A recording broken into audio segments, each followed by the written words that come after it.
কতজনে চিন্তা করতেছে এত খাইলে তো হুজুরের যেরকম 515 ডায়াবেটিস, হুজুরদের যে কি বিপদ হয়েছে। হুজুর যদি স্পিড যায় কয় এই তো দাওয়াত পাইছে, আবার যদি লাহে যায় কয় খাইছে বেশি বেশি। আর এরকম খাওয়া ঠেলায় আমার কত ডায়াবেটিস 515।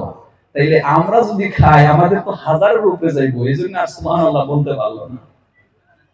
জান্নাতে গিয়ে এক বসায় কতজনের খানা খায় মানুষে? জোরে কথা কন। 100 জন পুরুষের খানা আপনি খাবেন এক বসায়। ওখান থেকে উঠে দাঁড়ালেই জান্নাতে আপনাকে ড্রিঙ্ক করতে দেবে। ড্রিঙ্ক করার সাথে সাথে ওই ড্রিঙ্কের মধ্যে এমন পাওয়ার, জান্নাতি মদ এবং শরবতের ভিতরে এমন পাওয়ার, মুহূর্তের ভিতরে ও পেটে ঢুকে আপনার সমস্ত খানা হজম করে দেবে। আবার দ্বিতীয়বার খাওয়ার জন্য আপনি ফিট। দেখবেন বিয়ে শাদীর ভিতরে কিছু কিছু পুরুষ আছে ঘুরান দিয়েই দেখবেন ডাইন পাশে যখন খানা দেয় একবারে ডাইন সাইডে বসে। কথা কয় না কেন? এক বৈঠক গেল দেখবেন 2 নম্বর বৈঠকে আবারও বসে, 3 নম্বর বৈঠকে বসে নাই, খালি ই করতেছে, দেখ পারতেছে, দেখ পারতেছে, আবার লাভ দেয়। ওর চিন্তা হইলো পরের বৈঠকে আবার বসুন। আছে না এরকম? একে এরকম বেশি বেশি খান, হাত দেখান তো। একজনে শুধু হাত তুলছে, উনাদের যে কি মজা লাগবো যখন 100 জন পুরুষের খানা খাইয়া উঠার সাথে সাথে ফেরেশতা যখন ড্রিঙ্ক করতে দেবে, ড্রিঙ্ক করার সাথে সাথে খানা হজম, ডেকর আসলো খানা হজম, পায়খানা করা লাগবে না, পেশাব করা লাগবে না, আবার বয়ে বসে খাইবেন নিয়ে, তার যে কত মজা লাগবে গো। আল্লাহু আকবার বলে, আর জোরে বলেন আল্লাহু আকবার। তখন যে আপনি খাইবেন বসবেন, আপনি মানুষ আর এই 3.5 হাত থাকবেন না, তখন আপনি মানুষটা হবেন 120 ফুট লম্বা। কতটা লম্বা? 120 ফুট লম্বা হবেন, 60 হাত। আল্লাহ পাক আপনাকে হযরতে আদম আলাইহিস সালামের বডি স্ট্রাকচার দেবে। 4 জন নবীর বৈশিষ্ট্য, 4টি নবীর গুণ আপনাকে জান্নাতে প্রবেশের আগে আল্লাহ দেবে। এরকম ছোট ছোট মানুষ জান্নাতে গিয়ে তো ফুর্তি করতে পারবে না। এই জান্নাতে গিয়ে লাভ দিলে ওরে বিশ্রী পাওয়া যাবে না। এজন্য আল্লাহ পাক মানুষ ওইভাবে বড় বানাবে। কথা কয় না কেন? আপনি খানা খাইলেন, মনে যা চাইবে, যা চাইবে আপনি তাই পাবেন। চোখের শীতলের জন্য, জিহ্বার স্বাদ মিটানোর জন্য যা চাইবেন ওই জান্নাতে আল্লাহ পাক অপরিসীম অগণন রেখেছেন। সুবহানাল্লাহ।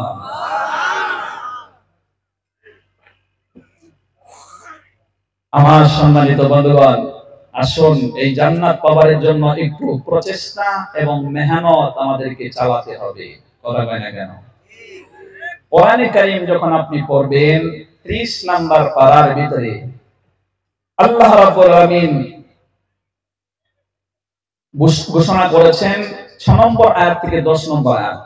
আল্লাহ রাব্বুল আলামিন বলেন, ইয়া আইয়ুহান নাসু ইন্নাকা কাদিহুন ইলা রাব্বিকা কাদহান ফামুলাকিহ ফাআম্মা মান উতিয়া কিতাবাহু বিয়ামিনিহি ফাসাওফা ইউহাসাবু হিসাবান ইয়াসীরা ওয়া ইয়ানকালিবু ইলা আহলিহি মাসরুরা। আল্লাহু আকবার। ওই চিরন্তর জান্নাতের ভিতরে যখন আপনি ঢুকবেন, হাজার হাজার লক্ষ লক্ষ নিয়ামত আপনি পাবেন। অন্যত্র আল্লাহ পাক বলেন 29 নাম্বার পারা আখিরে সূরার আগের সূরা আদ-দহর 31 আয়াতের হচ্ছে 20 নাম্বার আয়াত। ওয়া ইযা রাআইতা তাম্মা রাআইতা নাঈমা ওয়া মুলকান কাবীরা। আল্লাহ পাক বলেন, মই যে জান্নাত তোমাদের বড় কারণে বানায় রাখিছো, এই জান্নাতের ভিতরে সকল কোয়ালিটির নিয়ামত, আর ধরনের নিয়ামত সেখানে আপনি পাবেন। যেদিকেই তাকাবেন সেদিকেই নিয়ামত আর নিয়ামতের সাম্রাজ্যগুলো দেখতে পাবেন। আগে থেকেই আল্লাহ মওজুদ করে রেখেছেন। বলেন না সুবহানাল্লাহ।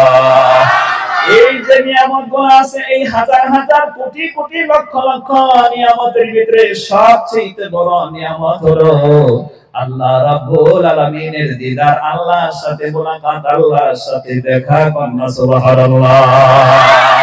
এবার আল্লাহ রাব্বুল আলামিন ডাকতে বলেন, বান্দারে তোদেরকে লক্ষ্য করে বলি, ডাক দিয়ে বলি, ওই জান্নাতের ভিতরে আমি আল্লাহর সাথে যদি তোরা দিদার করতে চান, দেখা করতে চান, তোদেরকে বিরাট একটা মেহনত করতে হবে। মেহনতের মাধ্যমে সেটা কিন্তু তোমাদের সফল হবে।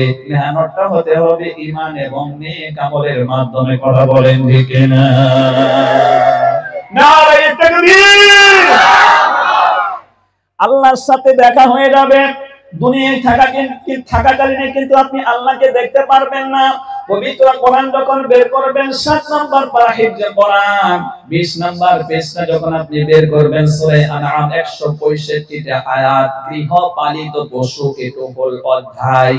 এই সূরাটি তিলাওয়াত করলে 165 আপনি আয়াত পাবো। তারে 103 নম্বর আয়াত। কোন আল্লাহু আকবার। আরো জোরে বলেন। পিছনের সম্মুখে তাও 2-4 জনে যা কইতেছে, পিছনের দি ওদের মুখ এত বন্ধ কেন? আমি তো বুঝি না। নাকি ময়নার মাই কয়ে দিছে হিনুকে আল্লাহু আকবার বলন যাইতো না? আপনারা একটু আল্লাহু আকবার জোরে সুরে পিছন থেকে সকলেই বলেন তো, আল্লাহু আকবার। আসলে পিছনের যে ছাত্রগুলা বসে, এই ছাত্রগুলা একটু দুর্বল। গুড বয় যারা আছে ওরা সম্মুখে বসে। এটা কিন্তু ক্লাসের নিয়ম। কথা কয় না কেন? তা আপনারা এখন জায়গা পান নাই বলেই আপনারা কিন্তু গুড বয়, সেজন্য পিছনে বসেছেন। কিন্তু আল্লাহকে আপনাকে দেখিয়ে দিতে হবে তাকবীর দিয়ে যে আল্লাহ আপনাকে ঠিকই ভালোবাসি। কন্যা আল্লাহু আকবার। আল্লাহ রাব্বুল আলামিন বলেন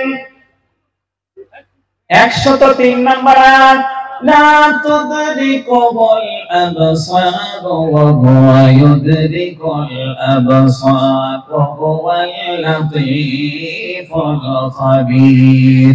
আল্লাহ রাব্বুল আলামিন বলেন, এই পৃথিবীতে থাকাকালীন সচক্ষে তোমরা আমাকে কেউ দর্শন করতে পারবে না, দেখতে পারবে না। তবে হ্যাঁ, আমি আল্লাহ পাক তোমাদের সকলকে দেখতে পাচ্ছি। আর আল্লাহ পাক হচ্ছেন সূক্ষ্মদর্শী, দেখার পাওয়ার আর কারোবার থাকবে না। থাক আল্লাহর ঠিকই। কথা কয় না কেন? আল্লাহ ঠিকই আছে। ও আমার বন্ধুগণ, সেই মহান আল্লাহ পাককে দুনিয়া আপনি দেখতে পারবেন না।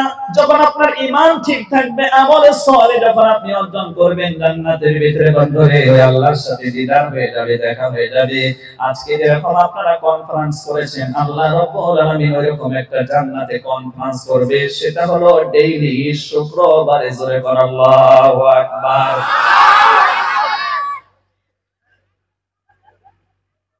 Master of the day, this is the week. সপ্তাহের ভিতরে প্রথম মজাদার দিনের নাম হচ্ছে, লিডার দিনের নাম হচ্ছে শুক্রবারের দিন। কথা কয় না কেন? ওই শুক্রবারের দিনে আল্লাহ রাব্বুল আলামিন জান্নাতের ভিতরে একটা কনফারেন্স করবেন।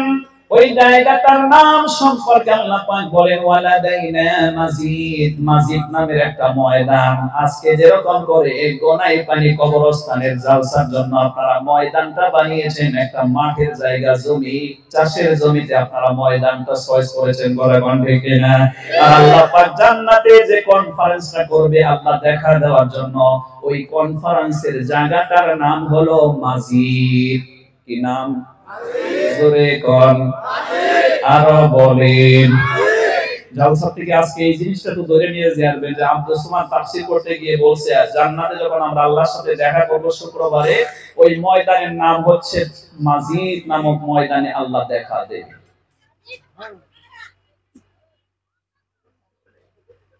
এই মাজিদ নামক ময়দানটা কত এরিয়া? আজির জলসার ভিতরে জিমান মানুষ জলসা খুনিব কারণে আহিছে, সকল মানুষ কিন্তু পেন্ডলের ভিতরে তাহা নাই। ওই মানববিলাক আমার বন্ধুগণ মেলা দোকানের ভিতরে পুরা পুরা পড়ে আছে অন্যায় ভাবে। এই সকল মানুষ যদি পেন্ডেল তাহিরে হই, এনেকুৱা পেন্ডেল আরো 3টা বনাবো লাগিলে হই। কথা কয় না কেন? আসান্না ভাষা বুঝেন?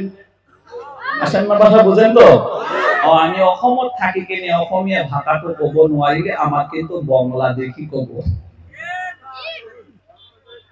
এই কারণে আপোনালোকৰ ল'ৰা ছোৱালীৰ লগত ঘৰত অসমীয়া ভাষা, ইংৰাজী ভাষা, হিন্দী ভাষা অলপ কথাটো আপোনালোকে ক'ব। মাতৃভাষা ল'ৰা ছোৱালীয়ে এইটো ভুলি নাযায়। কিন্তু দুখৰ বিষয় হ'ল আমি গাৰ্জেন মানুহবিলাক সচেতন নহয়। এই কারণে আমি ঘৰত অকল মাতৃভাষাটোৱে কওঁ। আসলে এইটো কিন্তু ঠিক নহয়। বুঝা পাইছেন? আমার কিন্তু এই চুল থেকে পা পর্যন্ত আমি ভাটিয়া মানুষ, উজানি ভাষা কবার না পান। তোমরা এলাই বুঝা পাইছ? হবার ধরছে না? আমি এখানে এসে একটু একটু এসামিস ভাষা এই জন্য বলি, আমাদের বিশেষ করে গোয়ালপাড়া জেলা এবং ধুবড়ী জেলা, সাউথ শালমারা জেলা, এই কয়েকটা জেলার মানুষ যখন গুয়াহাটি কাজ করতে যায় অসমীয়া ভালো করে বলতে পারে না, তখন কই এগুলো করবো আহিলে অসমত থাকি কিনে অসমীয়া কব না রে, বাংলা দেখি নাকি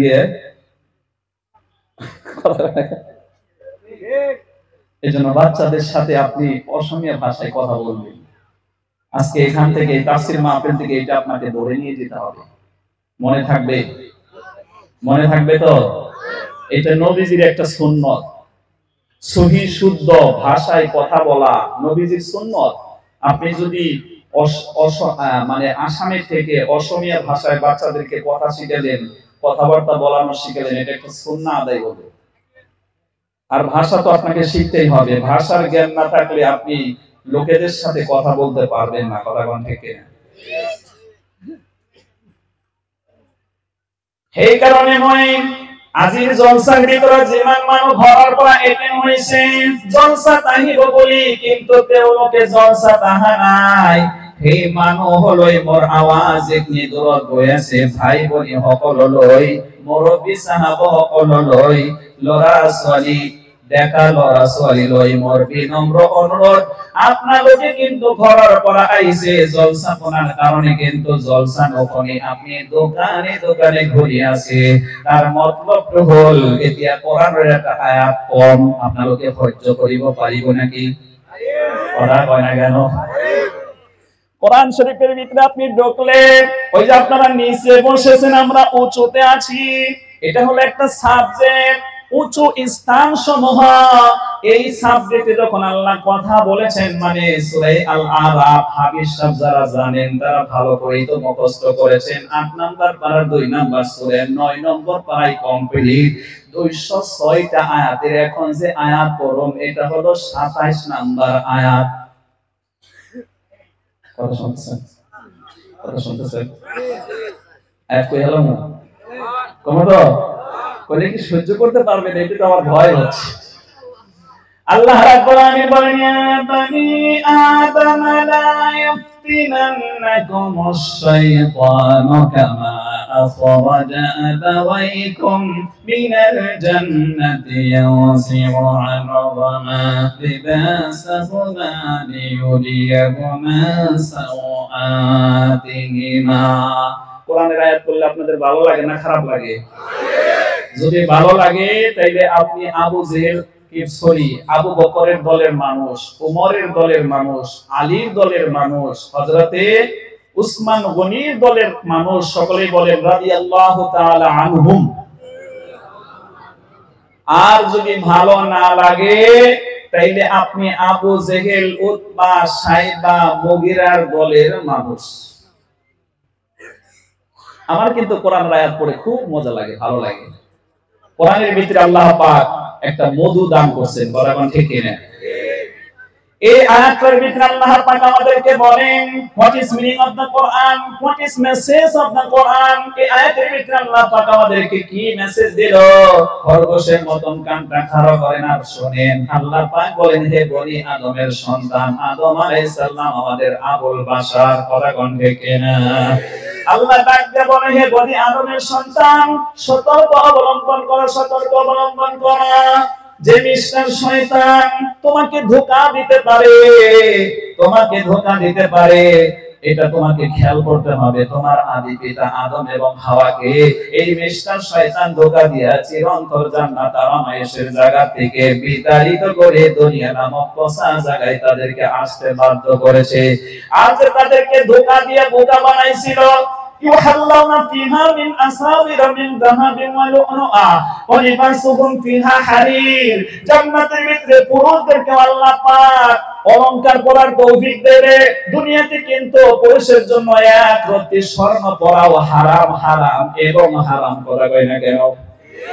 কিন্তু হাজারো আমরা মাস্টারদেরকে দেখি, বড় বড় ব্যবসায়ীদেরকে দেখি হাতের মধ্যে সোনার আংটি পরেছে, আবার গলার মধ্যে সোনার চেন লাগাইছে।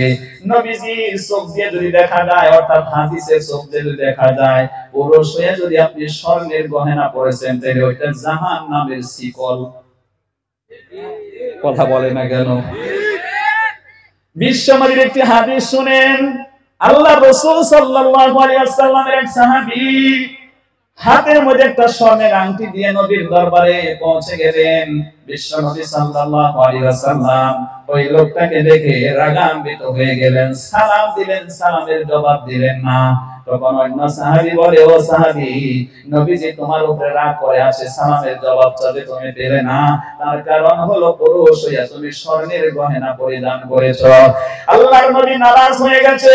এই কথা বলার সাথে সাথে নবীজি ওই প্রয়োজনে উঠে গেলেন ওই লোকটার সম্মুখ থেকে। চলে যাবার পরে ওই সাহাবী তখন হাতের আংটি কেটে আমার বন্ধুগণ ঢের মেরে ফেলে দিয়েছে। ওটা কিন্তু স্বর্ণের, স্বর্ণের দাম আছে না? কথা বলেন। বর্তমানে সোনা কয় টাকা ভরি গো? 70,000 আপার না ডাউন?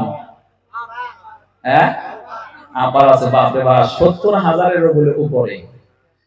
ভালো করে খেয়াল করেন, খেয়াল করেন আমার বন্ধুগণ। সাহাবার কাছ থেকে আপনাকে ঈমান শিখতে হবে, সাহাবার কাছ থেকে আপনাকে আদর্শ শিখতে হবে। আসহাবিকান নুজুম বিআইয়িহিম ইহতাদাইতুম ইহতাদাইতুম। নবীজি বলেন আমার 1000 জন সাহাবা হলো তোমাদের জন্য আদর্শবান, আকাশের তারকা সদৃশ।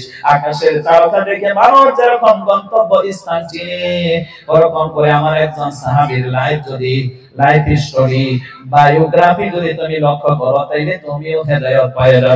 বলেন সুবহানাল্লাহ।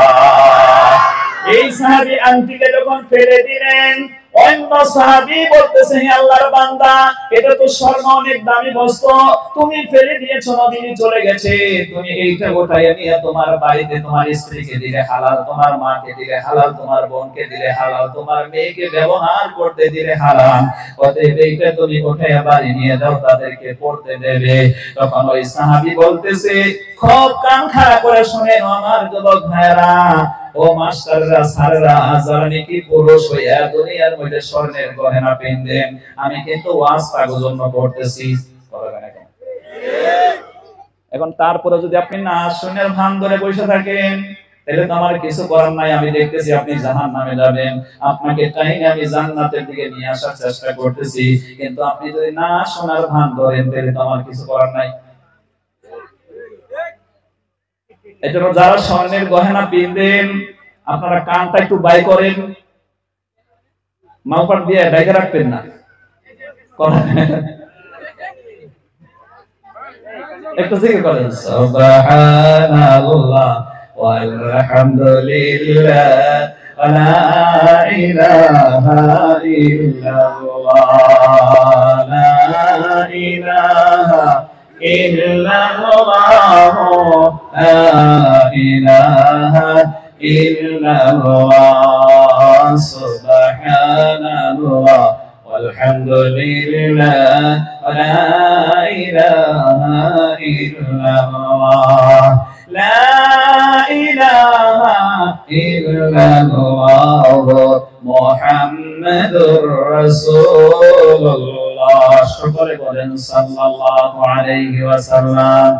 আল্লাহ রাসূল সাল্লাল্লাহু আলাইহি ওয়াসাল্লাম যখন রাগ করে চলে গেলেন, ওই সাহাবীকে বলা হলো তোমার মায়ের জন্য হালাল, তোমার বোনের জন্য হালাল, অতএব ওইটাকে উঠিয়ে নিয়ে তুমি বাড়ি নিয়ে যাও, তাদেরকে ইউজ করতে দেবে, ব্যবহার করতে দেবে। সাহাবী আল্লাহর কসম দিয়ে বলে, যে স্বর্ণের গয়না পরার কারণে আমার হাবিব আমার প্রতি অসন্তুষ্ট হয়ে গেছে, ওইটা যদি কোটি টাকার হয় আর আমি হাত দিয়ে তুলে নেব না, আমি আমার হাবিবকে ভালোবাসতে চাই, খুশি করতে চাই। জোরে কোন সুবহানাল্লাহ। কি মুহাম্মদ সি ওয়াফাতুন, কি মুহাম্মদ সি ওয়াফাতুন, তো हम तेरे हैं जहां चीज का लौह कलम तेरे हैं। নবী মুহাম্মদের সাথে যদি আপনার ভালোবাসা হয়ে যায়, শুধু ইহকাল আপনার অধীন হবে, পরকালটা আপনার অধীন হবে, বিষয়টা এমন না, লৌহে কলম পর্যন্ত আল্লাহ আপনার অধীন করে দেবে। জোরে বলেন সুবহানাল্লাহ। আকাশের তারায় গলি ঝিলমিলি দোলছে, ডালে ডালে ফুল বলি সৌরভে দোলছে, রাসূল এসেছে হাবিব এসেছে, কোরআন শরীফে রাসূল এসেছে হাবিব এসেছে। আরব দেশে কাবার পাশে মানবে সেরা মানবে এসেছে, আমিনার কোলে চন্দ্রা ধরে পাখিরা তালে তালে গান ধরেছে, হুজুর এসেছে রাসূল এসেছে হাবিব এসেছে। কথা বলেন ঠিক কিনা? ধন্য ধন্য হয়েছে ধন্য রাসূলকে যে ভালোবেসেছে,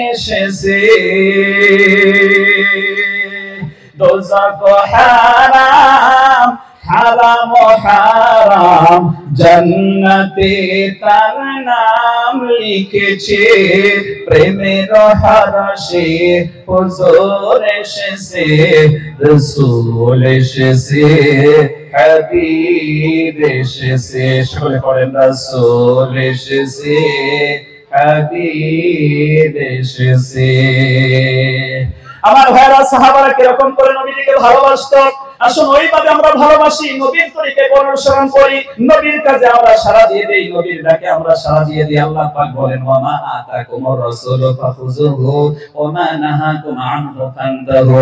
কোরআনে কারীম যখন আপনি পড়বেন 28 নম্বর পারা সূরা হাশর 24 আয়াতে হচ্ছে 7 নম্বর আয়াত, আল্লাহ পাক বলেন, তোমার নবী তোমাদেরকে যেটা দেয় সেটা তোমরা গ্রহণ করো, বারণ করলে ওর থেকে তোমরা বেঁচে থাকো।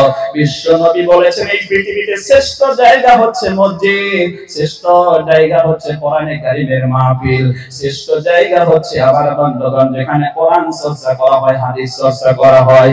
মাদারিসুল ইলমিয়া ওয়াযুম মিন রিয়াদিল জান্নাহ, যেই জায়গায় কোরআন চর্চা করা হয় এটা দুনিয়াতে আল্লাহর জান্নাতের টুকরায় পরিণত হয়ে যায়।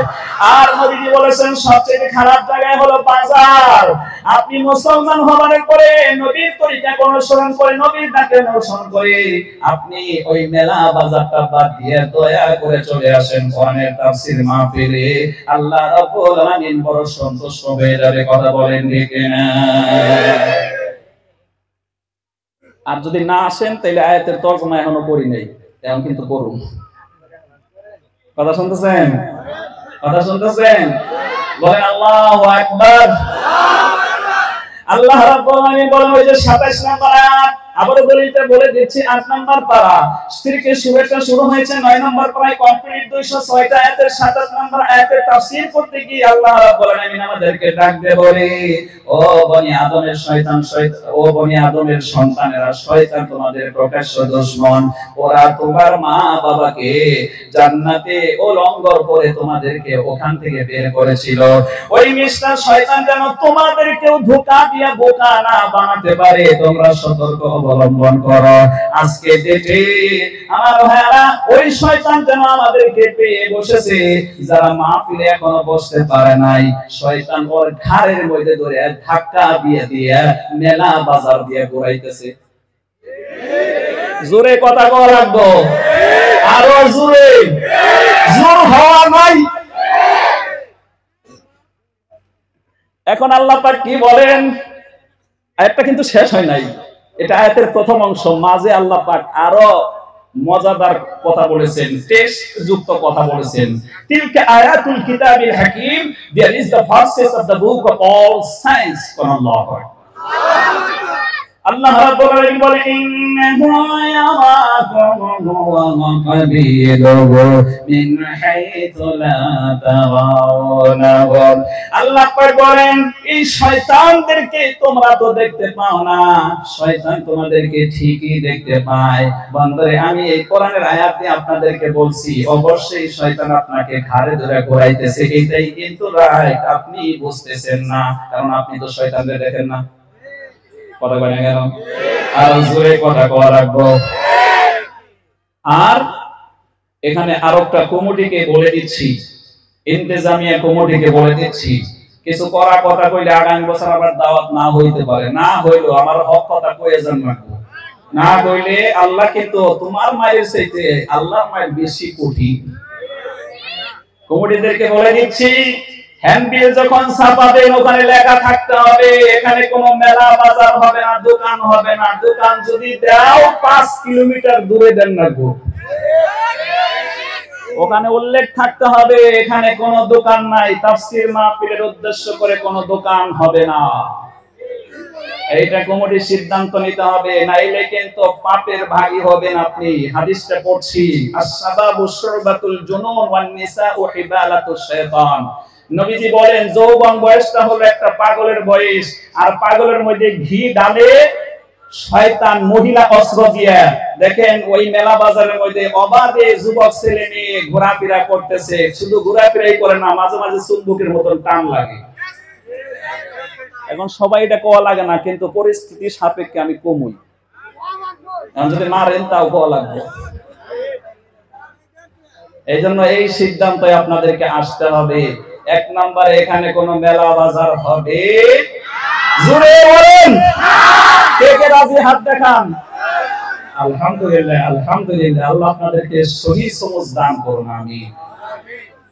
1 নম্বরে এই বাজার বন্ধ করতে হবে।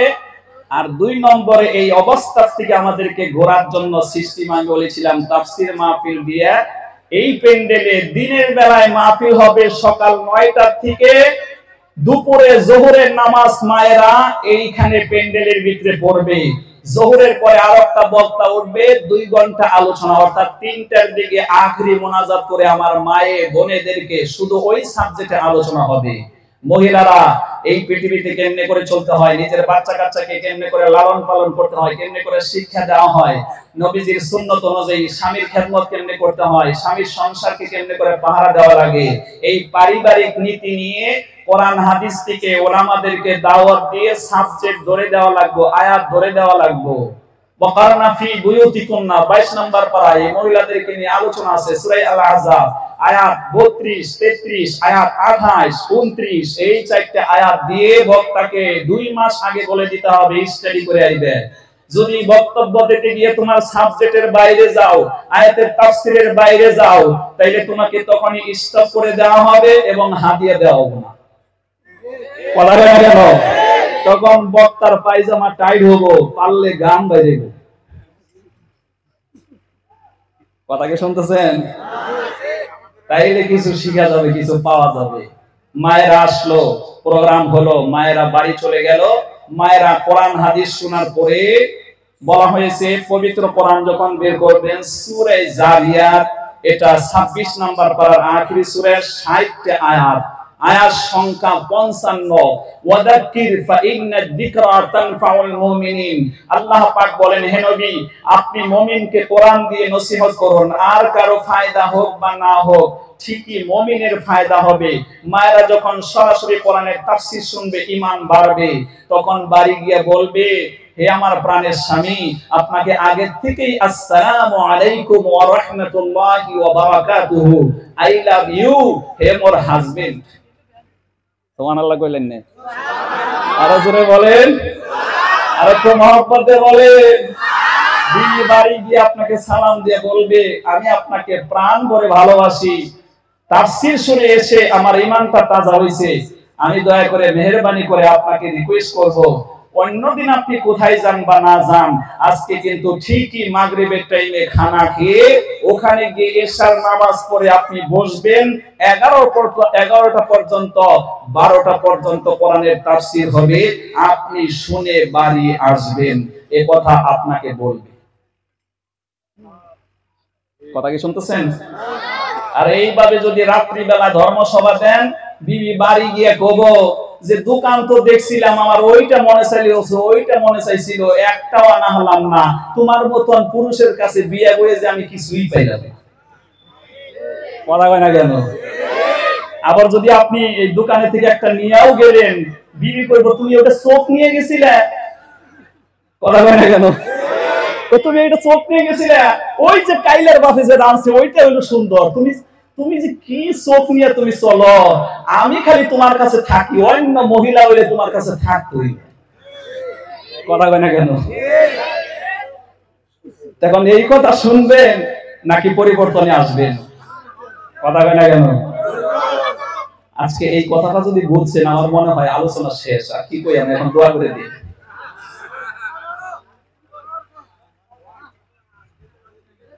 কোরআনের তাফসীর হতে হবে প্রেক্ষাপট সম্মুখে রেখে। বর্তমানে সিচুয়েশনের উপরে বেস করে কোরআনের আয়াত দিয়ে ঔষধ দেওয়া লাগবে। কথা হয় না কেন?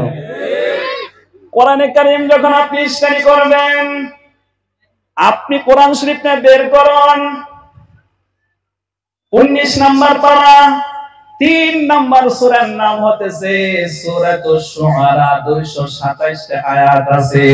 এখন যে আয়াতটা পড়ব এটা হলো 80 নাম্বার আয়াত। আল্লাহু আকবার। আল্লাহ রাব্বুল আলামিন বলেন, وَإِذَا مَرِضْتُ فَهُوَ يَشْفِينِ। আল্লাহ পাককে সুন্দর করে বলেন আমি বেমার দেই, আমি আল্লাহ পাক শিফা করি। কোরআনে কারীম যখন আপনি স্টাডি করবেন, 1 নাম্বার পারা, 2 নাম্বার সূরাতুল বাকারা 286 আয়াতের হচ্ছে 10 নাম্বার আয়াত। আল্লাহু আকবার। ফি কুলুবিহিম মারাদুন ফাযাদাহুমুল্লাহু মারাদা। আল্লাহ পাক বলেন ওদের অন্তঃকরণে আছে ব্যাধি রোগ, করে রোগ আক্রান্ত। এই রোগের ট্রিটমেন্ট না করলে, ওকে যদি চিকিৎসা না দেওয়া হয়, দিনে দিনে রোগ বাড়তেই থাকে। কথা বলেন কে কে? এই রোগটাকে সারিয়ে দেওয়ার জন্য আল্লাহ রাব্বুল আলামিন কিন্তু কোরআনে কারীমটাকে অবতীর্ণ করেছেন। আসুন আমরা এখন মূল পয়েন্টে চলে যাচ্ছি। জোরে বলেন আল্লাহু আকবার। কোরআনে কারীম যখন আপনি বের করবেন, আমার বন্ধুগণ, আসুন আমরা কোরআন শরীফকে একটু টেস্ট করে দেখি কি আমাদেরকে বলে, আর ওগুলো নিয়ে যেন আমরা বাড়ি যেতে পারি। আল্লাহ আমাদেরকে তৌফিক দান করুন। মহব্বত দিয়ে বলেন আমিন।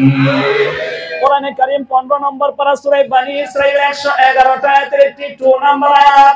আল্লাহ পাক বলেন ওয়া নাযিলু মিনাল কুরআনি মা হুয়া শিফাa'un ওয়া রাহমাতুল লিল মুমিনিন ওয়া লা ইয়াজিদুয যালিমিনা ইল্লা খাসারা। আল্লাহ পাক বলেন মই কোরআনকে অবতীর্ণ করিছো, নাযিল করিছো তোমালোকৰ বেমার দূর করার কারণে, ও তোমালোকৰ বেমাৰৰ ঔষধ হিসাবে মই কোরআনে কারীম নাযিল করিছো। এই কোরআনে কারীম তোমালোকৰ দুটা ফায়দা লৈ আহিব। এটা হল তোমালোকৰ বেমাৰৰ ঔষধ হ'ব, আৰু কোরআন শরীফ মুমিনৰ কাৰণে আল্লাহৰ ভালৰ পৰা ৰহমত। জোরে বলেন। 1 নম্বরে কোরআনটা হলো ঔষধ, 2 নম্বরে আল্লাহর রহমত। पड़ गया जिस पर नजर बंदा को मौला कर दिया, पड़ गया जिस पर नजर बंदा को मौला कर दिया, आ गया जिस नाम में जोश पतरा को दरिया कर दिया। अल्लाहु আকবার। আল্লাহ পাকের রহমত যদি আপনার উপরে এক ফোঁটা পতিত হয়, আপনার জন্য ইহকাল এবং পরকালকে ধন্যময় করে দেবে। আল্লাহ কথা বলেন ঠিক কিনা? তো আল্লাহ পাক বলেন এই কোরআন শরীফটা হলো আমাদের জন্য রহমত এবং রোগের ঔষধ। কোন সুবহানাল্লাহ, নারায়ে তাকবীর। আসুন দেখি আমাদের সমাজে এখন কি বেমার আর এর ঔষধ আল্লাহ কি দেয়। একটু আমরা টেস্ট করি, পরীক্ষা করি, রিসার্চ করি, গবেষণা করি এবং এগুলো নিয়ে যেন বাড়ি যেতে পারি। আল্লাহ তৌফিক দিন।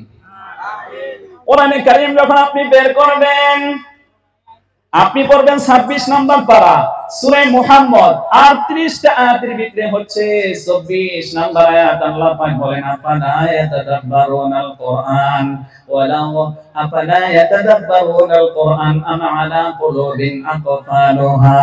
মহান আল্লাহ পাক সুন্দর করে বলেন তোমরা কি আমার কোরআন নিয়ে অ্যানালাইসিস করো না? কোরআন তোমায় কিনে তোমাকে কি গবেষণা ন করা, চিন্তা চর্চা কি তোমাকে ন করা, রিসার্চ কি ন করা, তোমার উপর অন্তর কি তালা লাগে গোল নাকি? আমার ভাইরা আল্লাহ আফসোস করে বলেছেন আমরা কোরআনটা নিয়ে কেন গবেষণা করি না, কোরআন নিয়ে কেন রিসার্চ করি না, কোরআন থেকে আমরা যেন নিতে জানি না। আমার ভাইরা আসুন আমরা কোরআন পড়ব, কোরআন থেকে আমার ভাইরা এই ঔষধ সমূহ আমরা সংগ্রহ করব এবং আমরা ওটা বক্ষণ করে আমাদের বেমার দূর করব। জোরে কোন সুবহানাল্লাহ। লা ইলাহা ইল্লাল্লাহ, লা ইলাহা ইল্লাল্লাহ, লা ইলাহা ইল্লাল্লাহ, লা ইলাহা ইল্লাল্লাহ, সুবহানাল্লাহ walhamdulillah, la ilaha illallah, la ilaha illallah, মুহাম্মাদুর রাসূলুল্লাহ সাল্লাল্লাহু আলাইহি ওয়াসাল্লাম। কথাগুলো কি আপনাদের ভালো লাগছে? সকলেই বলবেন ভালো লাগছে নাকি খারাপ লাগছে? তাহলে গাড়ি চলতে থাকবে তো ইনশাআল্লাহ। এই এতটা আলোচনার মাধ্যমে যারা এখনো দোকান পাহাড়ে আছেন, আমি তাদেরকে Muslim is the brother of Muslim, এক মুসলমান অপর মুসলমানের ভাই ভাই। পবিত্র কোরআন 26 নম্বর পারা সূরা হুজুরাত 18টা আয়াতের 10 নম্বর আয়াত, ইন্নামাল মুমিনুনা ইখওয়াতুন ফাআসলিহু বাইনা আখাওয়াইকুম ওয়াত্তাকুল্লাহ লাআল্লাকুম তুরহামুন। আল্লাহ পাক বলেন এক মুসলমান অপর মুসলমানের ভাই ভাই, অতএব ভালো আচরণ তাদের সাথে করো। ভালো আচরণ করতে গিয়ে এখনো আপনাদেরকে আমি লাস্টের দিকে আরো একটা আহ্বান দিচ্ছি, দোকান পাহাড় বাদ দিয়ে কেনে আপনাদেরকে আগে কোরআন আর তাফসীর শুনি, আপনি ইহকাল আর পরকাল মঙ্গলময় করো। কথা বলেন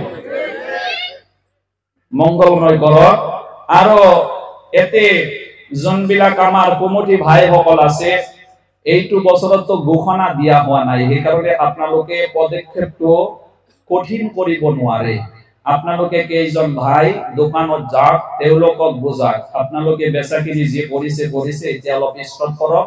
আমাৰ ভাই ভনীসকলক তেওঁলোকক কোৰআনৰ কাৰণে মাহফিল দিয়া গৈছে, তাতে এটেণ্ড হোৱাৰ সুযোগ কৰি দিয়ক।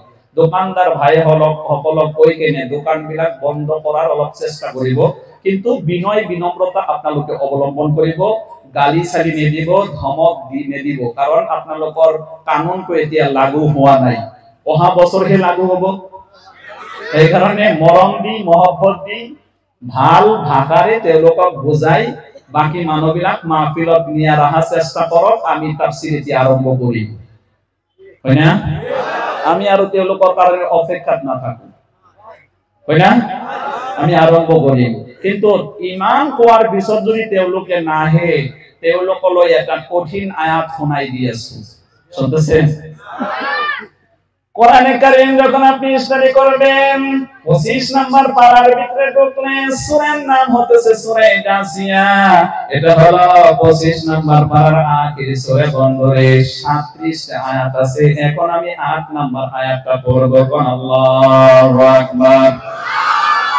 আল্লাহ রাব্বুল আলামিন বলেন ইয়াসমাউ আয়াতিল্লাহি তুতলা আলাইহি সুম্মা ثم يصر مستكبرا كأن لم يسمعها فبشره بعذاب أليم الله أكبر আল্লাহ রাব্বুল আলামিন বলেন এই পৃথিবীতে যখন কোরআনে কারীমের তাফসীর হবে ব্যাখ্যা হবে বিশ্লেষণ হবে এনে কোয়া মাহফিলর দেওলকে গোপন আপনার বিশদ মুসলমান হয়ে গেলে এই মাহফিলতে এটেন নহই হে অনাই বিনাই ভরি থাকে রে অহংকার করিলে গৌরব করিলে বেটাগিরি দেখালে দাদাগিরি দেখালে বেটাগিরি দেখালে আল্লাহ পাকর গোপন আহে নবী দেওলক লই মই আল্লাহ রাব্বুল আলামিনের খুশখবরি তো কোনাই দিও মোর লগত যে অহংকারী করে দেখে তো কিন্তু মই এড়িয়ে দিম দেখে তো কঠিন আযাবত মই গ্রেফতার করিম জাহান্নাম থেকে তো কমাই দিম এই তো আপনি ঘোষণা করে দিও জোরে বলেন আরে তোমার কি দেখাগিরি তুমি 6 লং পেন পিনটা ঘোরাফেরা করো 6 লং পেন জেনে বানায় আমি ওনে যাও মাহফিল করছি কলকাতা মেটিয়া বুরু যেখানে যে জিন্সের লং প্যান্ট বানায় ওইখানে আমি মাহফিল করছি 3 বছর আগে আমাকে বলছে মাওলানা সাহেব আপনি আমাদের এলাকায় খুব ভালো ব্যবসা হয় মাদ্রাসার জলসা আপনি এখানে টাকা চাইবেন 1 লক্ষ আমি কইলাম 2 লক্ষ ওরা চাইতে বলছে 1 লক্ষ আমি বললাম 2 লক্ষ দিতে হবে 5 জন দাঁড়ায় গেছে সুবহানাল্লাহ কোন 1 লাখ টাকার বান্ডিল এসে আমার পায়ের সম্মুখে দিয়ে দিয়েছে কই হুজুর এই তো দিয়ে দিলাম আল্লাহ পাক আমাকে সৃষ্টি করেছেন ব্যবসা আল্লাহ ভালো দিয়েছে টাকা দিয়ে করব কি এই টাকা আমি তো রাখলে এটা নিয়ে আমি যেতে পারবো না মরবো ঠিকই আমাকে যখন কাফন দেওয়ান দেবে ওখানে পকেট নাই এইজন্য আপনার হাতে মসজিদে মাদ্রাসায় দান করলাম কোরআনের জন্য কোরআন ডেভেলপ করার জন্য ইসলাম ডেভেলপ করার জন্য এই এখানে টাকা দান করলাম আর ওইখানে আমার কাপনের কাপড় থাকবার না থাক টাকা কিন্তু ঠিকই আমার পিছনে পিছনে বরং আমার আগে চলে যাবে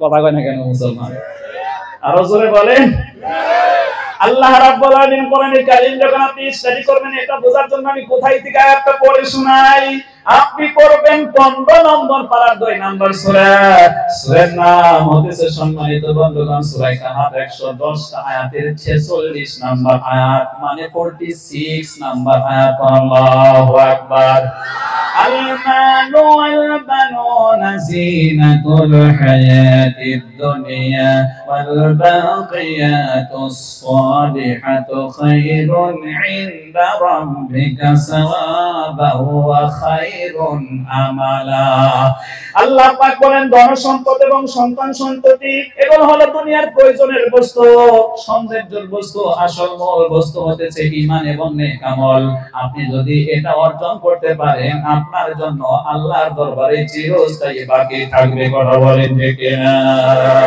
এখন আসেন জিন্সের লং কি বলে জিন্সের লং প্যান্ট দেখায় আমার কাম হবে না এই বছর আবার মাহফিল দাওয়াত হইছে সেই মাহফিলে মেটিয়া বুরুজে ওই মাদ্রাসায় দাওয়াত হয়েছে এবছর আল্লাহ যদি তৌফিক দেয় যাব আমি ফেব্রুয়ারির লাস্টের দিকে আসুন আমরা এখন সরাসরি তাফসীর শুরু করব কোথায় গিয়ে সূরা ইখলাসের তাফসীরটা তাফসীর মাহফিলটা কেমন মজা লাগে এটা বলার জন্য এটা আপনাদের ভিতরে আইডিয়া দেওয়ার জন্য আমি এই ছোট্ট একটা সূরা পড়ছি শুনলে আপনাদের ভালো লাগবে কিছু ধরে নিয়ে যেতে পারবেন আপনারা কি শোনার জন্য রাজি আছেন নাকি খিচুড়ি নিয়ে পাগল হইছেন দেখি কার কার বেশি খিচুড়ি খেয়ারেন কারা কারা বেশি হাত দেখান তো বেশি যে খিচুড়ি খেয়ারেন আমি কমিটিকে বলে দেব নাকি একটু বেশি দিয়ে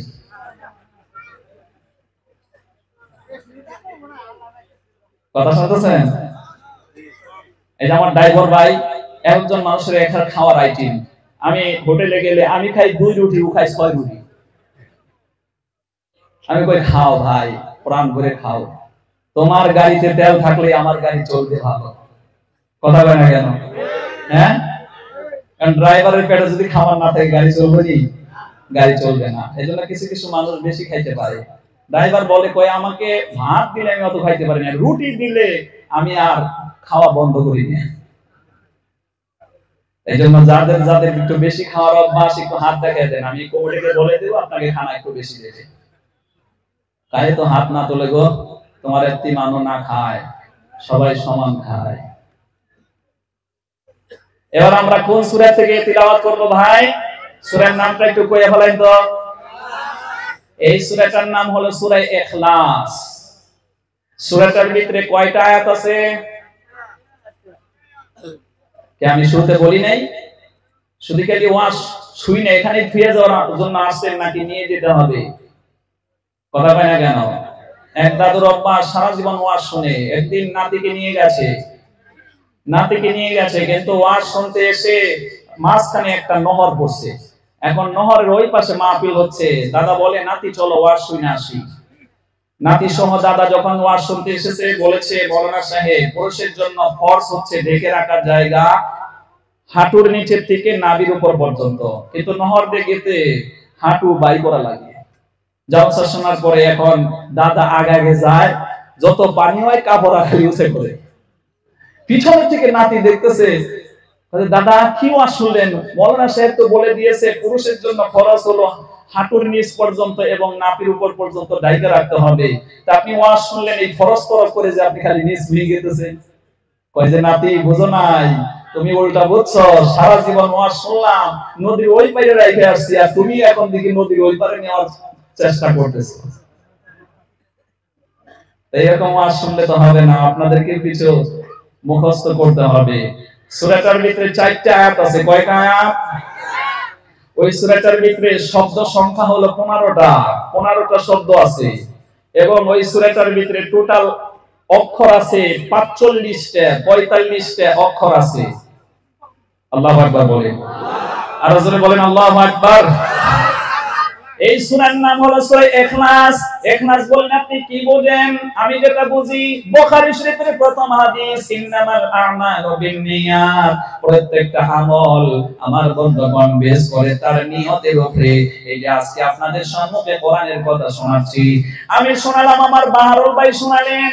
এখন যদি আমাদের মনের ভিতরে নিয়ত এটা থাকে, সুদূর কামরূপ জেলা থেকে এসে আমি খুব সুন্দর করে ওয়াজটা শোনালাম, বরপেটা থেকে এসে আপনাদেরকে খুশি করলাম ওয়াজ শোনায়া, এইটা যদি নিয়ত থাকে আল্লাহর দরবারে কিছু পাওয়া যাবে? কথা বলেন। আল্লাহর দরবারে কিছুই পাওয়া যাবে না। কিয়ামত সংঘটিত হলে আমি যখন আল্লাহর দরবারে হাজিরা দেব, আল্লাহ পাক ডাক দিয়ে বলবেন, আব্দুস সুবহান, তুই তো ওই যে জানুয়ারি মাসের 2 তারিখে গোনাই পানিতে যে ওয়াজ করেছিলি, এইটা কার জন্য করেছিলি? আমি তখন ডাক দিয়ে বলবো, মাওলা রে, তোমাকে রাজি খুশি করার জন্য আমি ওয়াজটা করেছিলাম, কোরআনের ব্যাখ্যা আমি শুনিয়েছিলাম, বান্দে ওয়ান্দি ওয়ালাউ আয়া, ইসলাম সম্পর্কে একটা কথা জানলে অপরের কাছে পৌঁছিয়ে দাও, তোমার হাবিব বলেছিল। আর সেই নিয়মটা ফলো করতে গিয়ে বহু কষ্ট করে কোরআনের কথাগুলোকে তাফসীর সহ তরজমা সহ কষ্ট করে ইস্তারি করে তাদের সম্মুখে আলোচনা করছিলাম। আল্লাহ রাব্বুল আলামিন ডাকতে বলবে, আব্দুস সুবহান, তুই মিথ্যা বলেছিস, তোর মনের খবর তো আমি জানি। কথা বলে না কেন? ইন্নাল্লাহা লা ইয়াখফা আলাইহি শাইউন ফিল আরদি ওয়ালা ফিস সামা। পবিত্র কোরআন ইস্তারি করলে 3 নাম্বার পারা, 3 নাম্বার সূরা আলে ইমরান 200 আয়াতে হচ্ছে 5 নাম্বার আয়াত।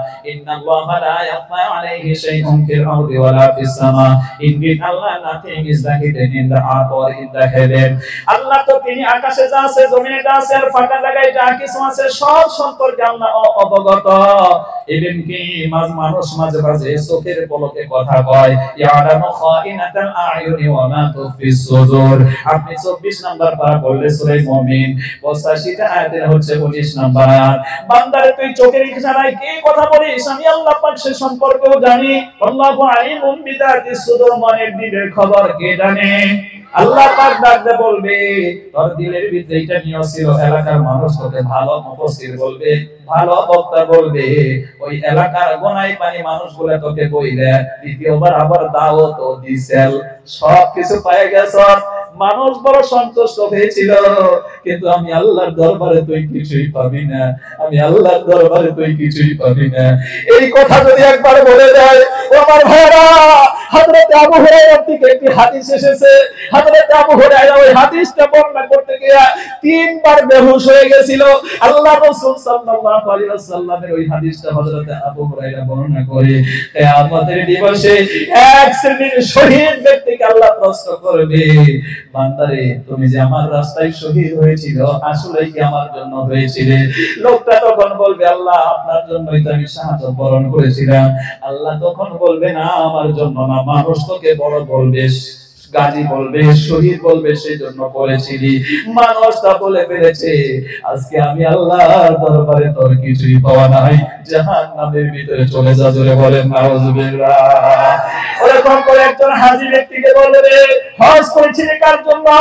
লোকটা বলবে, আল্লাহ আপনাকে রাজি খুশি করার জন্য। তখন বলবে, না, দুনিয়ায় তোর অনেক টাকা আমি দিয়েছি না। মানুষ বলবে, হজ না করলে কেমনটা হয়? মানুষ হাজী বলবে, মানুষকে দেখাবার জন্য করেছিলি, আমার জন্য নয়, বরং আজকে তোর ঠিকানা জাহান্নাম হয়ে যাবে। ওইরকম অনেক কারীর ব্যাপারে বলা হয়েছে, সে সুন্দর করে কোরআনটা তিলাওয়াত করতে পারে। আল্লাহর কাছে গিয়ে বলবে, মাওলা গো, তুমি আমার কণ্ঠ ভালো দিয়েছিলে, আল্লাহ তোমার কোরআনটা বিশুদ্ধ শিখতে আমি তোমাকে রাজি খুশি করার জন্য তিলাওয়াত করেছিলাম। লোকটা তখন আমার ভাই আল্লাহর কাছে বললে, কারি সাহেব, আল্লাহ উল্টা বলবে, মানুষ তোকে সুন্দর বলবে, বড় কারি বলবে, এই জন্য তুই করেছিলি। এই কথা বলে আল্লাহ পাক তাকে জাহান্নামে নিক্ষেপ করবে। হযরত আবু হুরায়রা এই হাদিস বর্ণনা করতে গিয়ে তিনবার বেহুশ হয়ে গেছে। এজন্য আমার ভাইরা, আজকের এই প্রোগ্রামে প্রথম তাফসীর মাহফিল থেকে প্রথম শিক্ষা নিতে হবে, ইন্নামাল আমালু বিন্নিয়াত।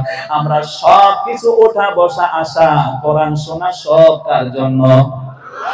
আরো জোরে বলেন, আর একটু মহব্বত দিয়ে বলেন। এখন কোরআনের আয়াত আমরা তিলাওয়াত করব। আমিন। আজকের প্রোগ্রামে লড়া পুরুষ মানুষ ইমান আইছে, তাকে 4 ডাবল 5 ডাবল মহিলা হল এটেন হইছে জলসা।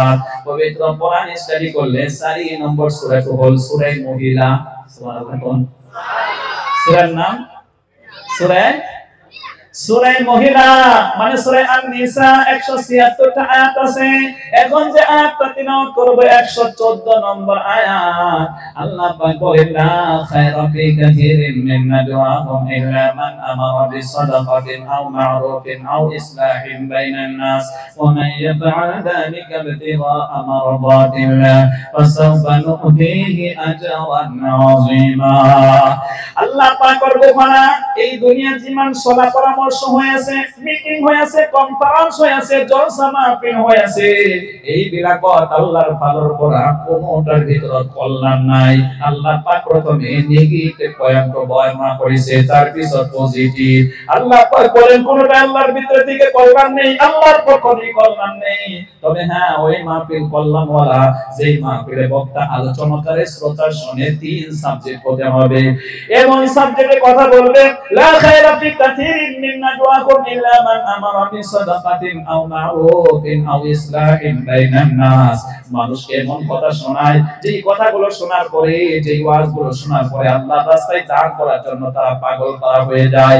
ভালো ভালো কাজের আহ্বানের কথা বলা হয়। 3 নম্বরে সম্মানিত বন্ধুগণ, এমনি করে পরস্পরে সংশোধন হতে পারি, সংযোজন হতে পারি। আমি মুসলমান হয়েছি, এখনো 100% ইসলামী কালচার আমার ভিতরে আসে নাই, আদর্শ আসে নাই, আমল আসে নাই। এইটার সংশোধনের কথা যেখানে বলা হয়, আর যিনি বলবেন, যিনি শুনবেন, সবটুকু আল্লাহকে রাজি করার উদ্দেশ্য, ওই মাহফিলে আল্লাহর পক্ষ থেকে কল্যাণ আছে। এই আয়াত আমাদেরকে প্রমাণ করে দেয় আমরা যেন ইখলাস নিয়ত করনেওয়ালা হই। জোরে কথা বল। এজন্য আল্লাহ পাক আজ থেকে 1000 বছর আগে আমাদের জাতির পিতা হযরত ইব্রাহিম আলাইহিস সালামের জবান থেকে আল্লাহ পাক শিখিয়েছেন, কুল ইন্না সালাতি ওয়া নুসুকি ওয়া মাহইয়ায়া ওয়া মামাতি লিল্লাহি রাব্বিল আলামিন। এটা তো দোয়া, আপনারা জানেন, আমার সাথে পড়েন, কুল ইন্না সালাতি ওয়া নুসুকি ওয়া মাহইয়ায়া ওয়া মামাতি লিল্লাহি রাব্বিল আলামিন। বলো তোমার নামাজ, বলো তোমার কুরবানি, বলো তোমার হায়াত, বলো তোমার মওত, সবটুকু আল্লাহ রাব্বুল আলামিনের জন্য নিবেদিত। যে আল্লাহ ইহকাল এবং পরকালের মালিক, in the day of the judgement, কিয়ামতের দিবসের মালিক, ওই আল্লাহর প্রতি আমাদেরকে ইখলাস নিয়ত রাখতে হবে। করা হয় না কেন? জোরে বলেন। এখন কোরআনে কারীম যখন আপনি স্টাডি করবেন, কষ্ট হচ্ছে না তো আপনাদের? আমি কিন্তু ফাইজলামি কথা একটা বলতেছি না, সব কোরআন শোনাইতেছি। এগুলা কি শোনাইতেছি? কোরআন। কোরআন is a powerful enough to conjugate the hearts. আপনি যেতিয়া কোরআন শুনিব, কোরআন শোনার লগে লগে কোরআনৰ আয়াত আপনার মনটো জয় করিব। কোরআন শুনি মন জয় হলে আপনি এজন পাক্কা ইমানদার হব।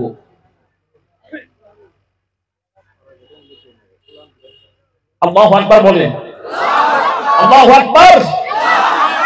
আমার সম্মানিত বন্ধুগণ, পবিত্র কোরআন ইস্তারি করলে 30 নম্বর পারার ভিতরে সূরার নাম হলো বায়িনা, 5-6 নম্বর আয়াত। ওয়ামা উমিরু ইল্লা লিয়াবুদুল্লাহা মুখলিসিনা লাহুদ-দ্বীন হুনাফা'a ওয়া ইউকিমুস সালাতা ওয়া ইউতুজ যাকাতা ওয়া যালিকা দীনুল কাইয়্যিমা। আল্লাহ পাক বলছেন, মই তোমালোকলৈ অৰ্ডাৰ কৰিছো মুখলিছ হৈ কেনে, ইখলাস নিয়ত লৈ কেনে তোমালোকে অকল আমি আল্লাহ ৰাব্বুল আলামিনৰ ইবাদত কৰিবা। আৰু এই ইবাদত কৰোতে তোমালোকে মোৰ ওপৰত বিশ্বাস কৰি তোমালোকে ইবাদত কৰিবা। ইবাদত কৰোতে তোমালোকে সহিভাৱে নামাজটো আদায় কৰিবা আৰু যাকাত প্ৰদান কৰিবা। এইটোই হল সত্য ধৰ্ম। কথা বলেন ঠিক না? নারায়ে তাকবীর। আমি যখন আপনাদের এই মাহফিলটা যখন আসি, আমাকে এক মাওলানা সাহেব বললেন, হুজুর মাহফিল যতই বড় হোক না কেন, এলাকার ভিতরে 100% মুসলমান মানুষ, তবে এই মুসলমানের দলে নামাজ কিন্তু পড়ে না। কথা কয় না কেন? নামাজ পড়ে না। আমি এক জায়গায় গেলাম, ভাই আমি বলছি, ভাই নামাজ না পড়লে বাইনাল আবদি ওয়া বাইনাল কুফরি তারকুস সালাত আও কামা ক্বালা নবী সাল্লাল্লাহু আলাইহি ওয়াসাল্লাম। নবী বলেন কাফের এবং মুমিনের মধ্যে তফাৎ করনেওয়ালা হলো নামাজ। ওই লোকটাকে জিজ্ঞেস করলাম, ভাই আপনি তো মুসলমান হওয়ার পরে নামাজ পড়েন না, তাইলে তো আপনার মুসলমানই নাই। ওই যে তাইলে তো আপনার ঈমান নাই। বহু মানুষ বলে না, আমি নামাজ না পড়লে কি আমার ঈমান ঠিক আছে, বলে না? বলে না নাই? কথা কোন? এ হচ্ছে শয়তানের একটা শয়তানের একটা বেজি। শয়তান ওই বেজিটা ওরে শিখেছে। তুই কবি আমি নামাজ না পড়লেও আমার ঈমান ঠিক আছে। আমি বললাম আপনার ঈমান না, ঈমানই তো নাই, আবার ঠিক থাকুক কি দিয়ে? তখন ওই লোকটা উল্টা বলে, কয় হুজুর আপনি কথা একটু দেখে শুনে কোন জানি, আমার না আমি হইলো ঈমান আলী, আমার ঈমান যায় কোন থেকে? আমি তো বেকায়দা বললাম ঠিক। এখন ওর নাম তো কারো যাব না, কিন্তু ওর নামটা দুনিয়ায় কাগজে লেখা থাকলেও মুসলমান হওয়ার পরে যদি নামাজ না পড়ে, আল্লাহর কাগজে কি ওর নাম আছে মুসলমান? সকলেই বলবেন, আরো জোরে বলেন। কোরআনে কারীম যখন আপনি স্টাডি করবেন, সম্মানিত বন্ধুগণ, আপনি পড়বেন 10 নম্বর পারার 2 নম্বর সূরা। সূরার নাম হলো সূরা তাওবা, 129 আয়াতের হচ্ছে 11 নম্বর আয়াত। ইন তাবু ওয়া আকামুস সালাতা ওয়া আতাউজ যাকাতা ফা ইখওয়ানুকুম ফিদ্দীন। আল্লাহ রাব্বুল আলামিন বলেন, এতে কোনো গয়ের কম নন মুসলিম ইসলাম গ্রহণ করে ঈমান তো আনি, হিজরি নামাজ তো পড়ে আর যাকাত তো দিয়ে, তেতিয়া হলে তোমালোকৰ ভাই হই যাব। Muslim is the brother of Muslim হই যাব, হই না ভাই? আয়াত আপনাকে মেসেজ দিয়ে দিল যে ঈমান আনার পরের কাজটাই হলো 1 নম্বরে নামাজ পড়বেন, 2 নম্বরে যাকাত দেবেন। বলা হয়েছে এলাকাবাসী বড় জালসা করলেও নামাজটা কিন্তু পড়েন না। এইজন্য আজকের এই প্রোগ্রাম থেকে আমাকে আপনাকে এহসাস নিতে হবে, নামাজ জীবনে সারা যাবে না। আর দেখান, আর তো জোরে বলেন ইনশাআল্লাহ।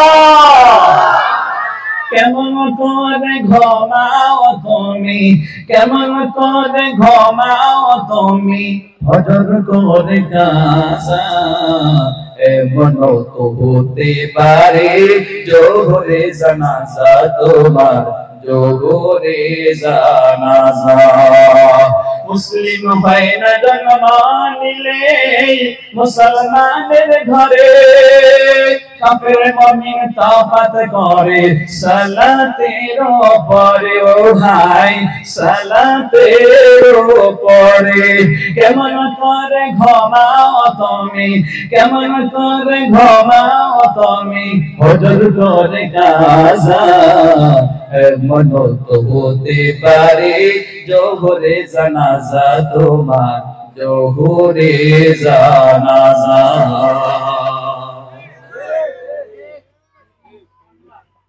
এখন আমাদের নামাজের সিস্টেম হলো, কেউ আছে দেখবেন ও হচ্ছে শুকুরানি, খালি শুক্রবারের নামাজ পড়ে, ও হচ্ছে শুকুরানি। আবার কেউ আছে ফজরউদ্দিন, শুধু ফজরেরটা পড়ে। আর কেউ আছে মুগরব নিয়ে, কথা বলে কেন, মাগরিবেরটা পড়ে। আবার কেউ আছে সারা বছরই পড়ে না, ও হচ্ছে শুধু ঈদু নিয়ে। আসলে এরকম ঈদু মিয়া। আবার কেউ আছে সে সারা জীবনে ঈদু মিয়া হবো না, ঈদের নামাজও পড়ে না। আহা, ঈদের নামাজও পড়ে না, ওর নাম আমি রাখতে পারলাম না, আমার কাছে নামই নাই ওর। ঈদের নামাজও পড়ে না, আছে না এরকম মুসলমান? কথা হয় না কেন? অথচ আল্লাহ আপনার জন্য নামাজ কয়েকটা ফরজ করছে। একটু বুঝা শুনে কইবেন, কয়েকটা? আরো জোরে বলেন, আরো মহব্বতে বলেন। 5 ওয়াক্ত নামাজ বা জামাতের সহিত আপনাকে পড়তে হবে। এখন একটা মাসলা শুনেন, এই যে রেকর্ড হচ্ছে, রেকর্ড গুলো হচ্ছে দলিল সহ কথা বলতে হবে। আজকালে জালসার মধ্যে কথা বলা খুব কঠিন। আমরা কথা বলতে আমাদের এই চুল দিয়ে গাম বাইরে। আবার কিছু বক্তা আছে ফোন করে কয় আমারে 10 মিনিট কইবার দিবে, ওর এত ফুর্তি, কয় আমার আধা ঘন্টা সময় যাওয়াই লাগবে। অথচ আমরা যে কথা কই, প্রত্যেকটা কথার মধ্যে দলিল প্রমাণ না দিতে পারলে চুলের গুড়ি দিয়ে গাম বাইরে। আর যদিও হে কয়ে বলে 10 মিনিট সময় নিল, নেওয়ার পরে ওরে সভাপতি হুজুর দিছে সময় 10 মিনিট, ও খুতবা আর নাহমাদু কইয়া কাওয়ালি কইয়া দরুদ কইয়া ও সময় লাগায় 20 মিনিট। কথা কয় না কেন? পবিত্র কোরআন আল্লাহ পাক বলেন ছোট্ট একটা সূরার ভিতরে, ওয়াল আসর ইন্নাল ইনসানা লাফি খুস, by the time mankind in is loss. আল্লাহ পাক বলেন ওই মানুষটা ক্ষতিগ্রস্ত যে সময়কে মূল্যায়ন করে না। পরে সময় দিছে 10 মিনিট, ও খুতবা আর নাহমাদু কইয়া কাওয়ালি কইয়া দরুদ কইয়া, যেই দরুদের কোনো সম্মানিত বন্ধুগণ ভারসাম্য দলিল প্রমাণ কোরআনের ভিতরে কি বলে হাদিসের ভিতরে পাওয়া যায় না, কোরআনের ইঙ্গিতে পাওয়া যায় না, কাওয়ালি কাওয়ালি কইয়া সেই মুলুদ পরে আগের দিনে যেগুলা মা বুঝা মানুষে পড়তো ওইগুলা পড়ে 19 মিনিট সময় লাগিয়ে দিয়েছে। আহা, তাদেরকে বোঝার তৌফিক দেয়। সকলে বলে না আমিন। আমাকে যদি 10 মিনিট সভাপতি সময় দেয়, আমাকে বলতে হবে নাহমাদুহু ওয়া নুসাল্লি আলা রাসূলিহিল কারীম, আম্মা বা'দ। খুতবা শেষ, একটা টপিকস আপনি একটা আয়াত নিলেন, সুম্মা লা তুসআলুন্না ইয়াওমা ইদিন আনিন নাঈম। আল্লাহ পাক বলেন প্রত্যেক নিয়ামত সম্পর্কে তোমাকে জিজ্ঞাসা করব।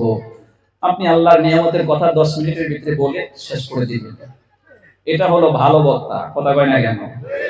আর বক্তা নামের বক্তা সময় দিছে 10 মিনিট, ওয়াজ করে আধা ঘন্টা। সভাপতি হুজুরের জন্য জরুরি হইলো তার 3 বার সিগন্যাল দেওয়া। সিগন্যাল না মানলে ওর মুখের থেকে মাইক্রোফোন নিয়ে যাওয়া লাগবে। কথা না কেন?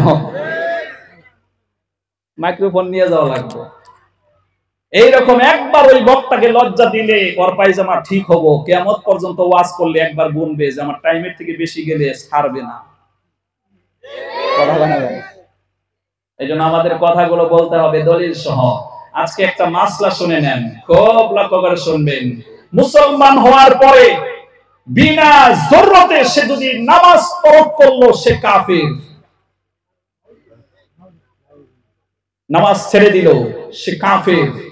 2 নাম্বার, আপনি মুসলমান হয়েছেন, পুরুষ, আকেল, বালেগ, শরীর সুস্থ, সংসারী তেমন ঝামেলা আপনার নাই, বড় কিছুগুলো ঝামেলা আছে, আপনি তখন জামাতকে ভোগ করতে পারবেন। আপনার জন্য ওখানে মাসলায় ছাড় দেওয়া হয়েছে। কিন্তু আপনার কোনো জরুরত নাই, যেইগুলা জরুরত আপনার সম্মুখে এলে আপনি জামাত তরক করতে পারেন, এমন কোনো সমস্যা নাই। জামাত তরক করে নামাজ পড়লে সে হলো মুনাফিক। জামাত তরক করে নামাজ পড়লে সে মুনাফিক। আর যে নামাজ পড়বে না সে হলো কাফের। ঘরের ভিতরে একা একা নামাজ পড়বে, বিনা প্রয়োজনে একা নামাজ পড়ছে, সে হচ্ছে মুনাফিক। নামাজ না পড়লে কাফের। সম্মানিত বন্ধুগণ, এই মাসলাগুলো আপনাদেরকে জেনে রাখতে হবে। বিবি মিয়া একজনে নামাজ পড়ে, আরেকজনে পড়ে না, বেজাল পাচ্ছে, বিয়া টুইটা যাবে, বিয়া টুইটা যাবে, বিয়া নষ্ট হয়ে যাবে। এইজন্য আপনি নামাজ পড়েছেন, বিবিকেও বাধ্য করতে হবে নামাজ পড়তে, মহব্বত দিয়ে, ভালোবাসা দিয়ে, প্রয়োজনে ধমক দিয়ে আপনাকে বিবিকেও নামাজি বানাতে হবে। কথা কি শুনতেছেন? নাইলে বিবি নামাজ পড়তেছে, বিবি মুসলমান, স্বামী নামাজ পড়ে না, ও কাফের, বিয়ার মধ্যে বেজাল পাচ্ছে। বিশ্বাস না করেন, আগামী বছর মুফতি আব্দুল খালেক সাহেবকে দাওয়াত দেন, ফতোয়াটা দিয়ে যাবো, আর ওনার কিতাব থেকে আমি বলতেছি। কথা বলে না কেন? জোরে কথা বলা লাগবো, আরো জোরে বলতে হবে। এই জন্য নামাজের ট্রেনিং শুরু হবে 7 বছর থেকে, ট্রেনিং চলবে 10 বছর পর্যন্ত। নামাজ শিখতে হবে না? কথা বলে না কেন? সাল্লু কামা রাআইতুমুনি উসাল্লি, নামাজ পড়ো সেইভাবে যেভাবে আমাকে পড়তে দেখো। এইজন্য বাচ্চাদেরকে 7 বছর থেকে ট্রেনিং হবে, 10 বছর পর্যন্ত ট্রেনিং। 10 বছর পেরিয়ে গেলে নামাজ বাধ্যতামূলক, না পড়লে ঘরের দরজায় একটা ঝুলন্ত লাঠি রাখতে হবে, ডান্ডা দিয়ে ঠান্ডা করে তাকে নামাজ পড়াতেই হবে। এটা হচ্ছে ইসলামের আদর্শ। জোরে কোন আল্লাহু আকবার। এখন ডান্ডা মারবেন কোথায়? দিতে হলে ডান্ডা মারতে লাগে ছেলেরে, এখন ডান্ডা মারো না বাপেরে। বাবা 8টা পর্যন্ত ঘুমায়, মা 9টা পর্যন্ত ঘুমায়, এখন ছেলে তো উঠেই নেই। তাইলে ডান্ডা দিয়ে ঠান্ডা করা আগে মা বাবারে দরকার। আল্লাহ পাক আমাদেরকে হক বোঝার তৌফিক দান করুন। নামাজ কয়েকটা পড়তে হবে। কোরআনে কারীম যখন আপনি স্টাডি করবেন, ওয়ামান সম্মানিত বন্ধুগণ, কোরআনের আয়াতটা আপনাদেরকে শুনিয়ে দিচ্ছি। 12 নম্বর পড়েন, 1 নম্বর সূরা সূরা হুদ 123টা আয়াতে হচ্ছে 100। সম্মানিত বন্ধুগণ, 114 নম্বর আয়াত, আকিমিস সালাতা তারাফিন নাহারি ওয়া সুলাফাম মিনাল লাইল ইন্নাল হাসানাতি ইউযহিবুনাস সাইয়্যাত যালিকা যিকরা লিয-যাকিরিন। জোরে বলেন আল্লাহু আকবার। আল্লাহ রাব্বুল আলামিন বলেন, ডে এবং নাইটের ভিতরে তুমি 5 ওয়াক্ত নামাজ পড়বে। 5 ওয়াক্ত নামাজ যদি তুমি পড়তে পারো, আল্লাহ পাক বলেন নামাজটা তোমার এমন একটা হাতিয়ার হবে যা তোমার জীবনে যে গুনাহ করেছিলে, ওই গুনাহ তোমার আমলনামার মধ্যে নামাজের সওয়াবটা ঢুকে এত পাওয়ারই হবে, ওই গুনাহগুলোকে আপনা থেকেই কেটে দেবে, মুছে দিবে, সওয়াবের পাহাড় বানায়া দেবে। জোরে বলেন সুবহানাল্লাহ। সেজন্য আমার বন্ধুগণ, নামাজ না পড়া হলো কুফরি, বিনা প্রয়োজনে জামাত তরক করে নামাজ পড়া হলো মুনাফিকি। আর যে জামাতের সহিত 5 ওয়াক্ত নামাজ পড়ে, ওইটাই হলো আসল মুমিন। ওই রকম মুমিন আল্লাহ আমাদেরকে হওয়ার তৌফিক দান করুন। মুমিন ভাই নামাজ নকরিবি কাজা, রোজা নকরিবি হেলা, ইবাদত নহলি জান্নাত না পাবি, আসারর বিসারর দিনা। ও মুমিন ভাই আসারর বিসারর দিনা, আল্লাহর হাবিবে ইমানের কেলে কাপতে জিলিকা করে, আলিমে লিখিব মুমিনে শিখিব, আল্লাহ তাআলার বাণী বলি। ও মুমিন ভাই নামাজ নকরিবি কাজা, রোজা নকরিবি হেলা, ইবাদত নহলি জান্নাত না পাবি, আসারর বিসারর দিনা। জোরে বলেন। এজন্য শুধু আপনি একা নামাজ পড়বেন বিষয়টা এমন না। সাধারণত আমরা সমাজের ভিতরে একটা ভুল তথ্য দেখতে পাই, জামাতের আমির সাহেব হয়েছে অথবা জামাতের মধ্যে মেহনত করে দিন প্রচার করে, ভালো কথা, সকালবেলা ফজরের নামাজ পড়ে মাশরা হলো, ওই বাড়িতে যায় ওই বাড়িতে যায়, কিন্তু নিজের বাড়িতে 3টা ছেলে ল্যাপের তলে শুয়ে আছে, পুত্রবধূ শুয়ে আছে, নিজের বাড়িতে দাওয়াত দেয় না। মানুষের বাড়িতে দাওয়াত দিতে তোমাকে কে বলেছে? কথা বলে না কেন? আরো জোরে কথা বলা লাগবো।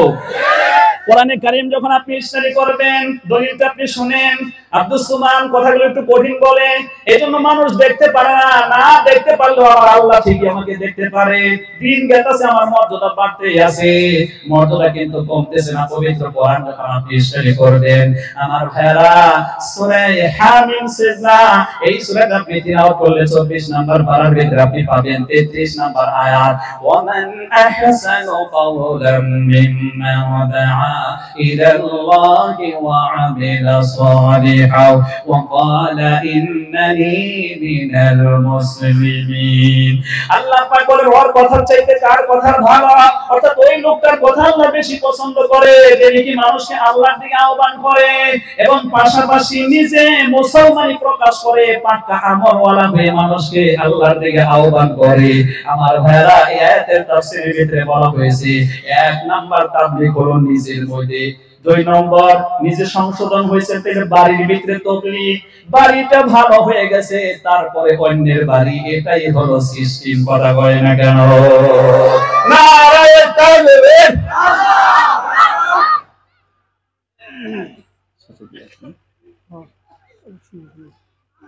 আমার সম্মানিত বন্ধুগণ, এজন্য বিশ্বনবীর তাবলীগটা দেখেন।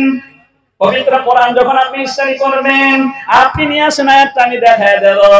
পবিত্র কোরআন যখন আপনি বের করবেন 16 নম্বর পারা হিফজ কোরআন 20 নম্বর পেজের ভিতরে সূরা তাহা 135 টা আয়াতের 131 নম্বর আয়াত ধরে কোন আল্লাহু আকবার। আল্লাহ রাব্বুল আলামিন বলেন আমর আহলাকা বিস-সালাতি ওয়াসতাবির আলাইহা লা নাসআলুকা রিজকা নাহনু নারযুকুকা ওয়াল আকিবাতু লিত-তাকওয়া।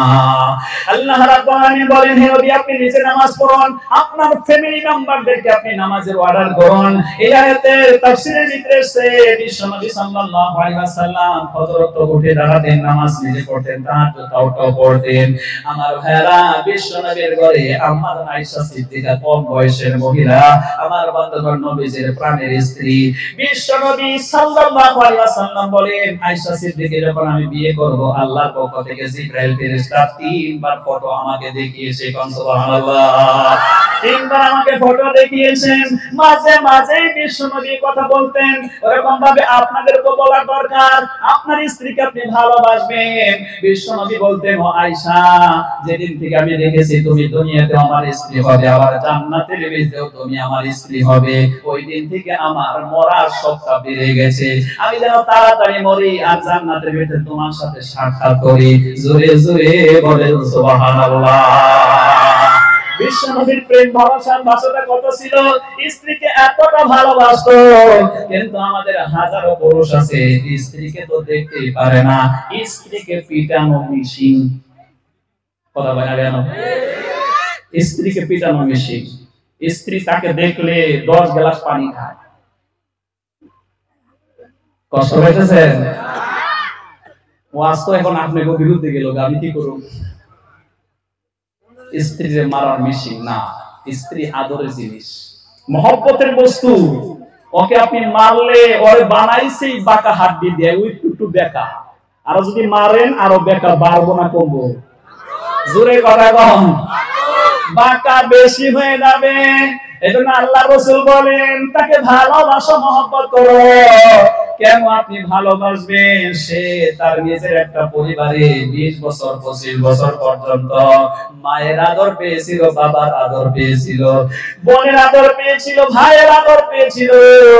আল্লাহ পাক সিস্টেম সে করেছে বলেই আজকে আপনার বাড়িতে একটা নতুন সংসার শুরু হয়ে গেল। না সিস্টেম জানে না, কিছু বোঝে, আপনার সিস্টেমটা বোঝে না, তারপরেও সব কিছুকে বিসর্জন দিয়া তোমার মহব্বতে তোমার বাড়িতে চলে এসেছে। সে হলো ইতিম। এরকম ইতিমকে ভালোবাসতে হবে। কথা বলেন ঠিক কিনা? নারায়ে তাকবীর।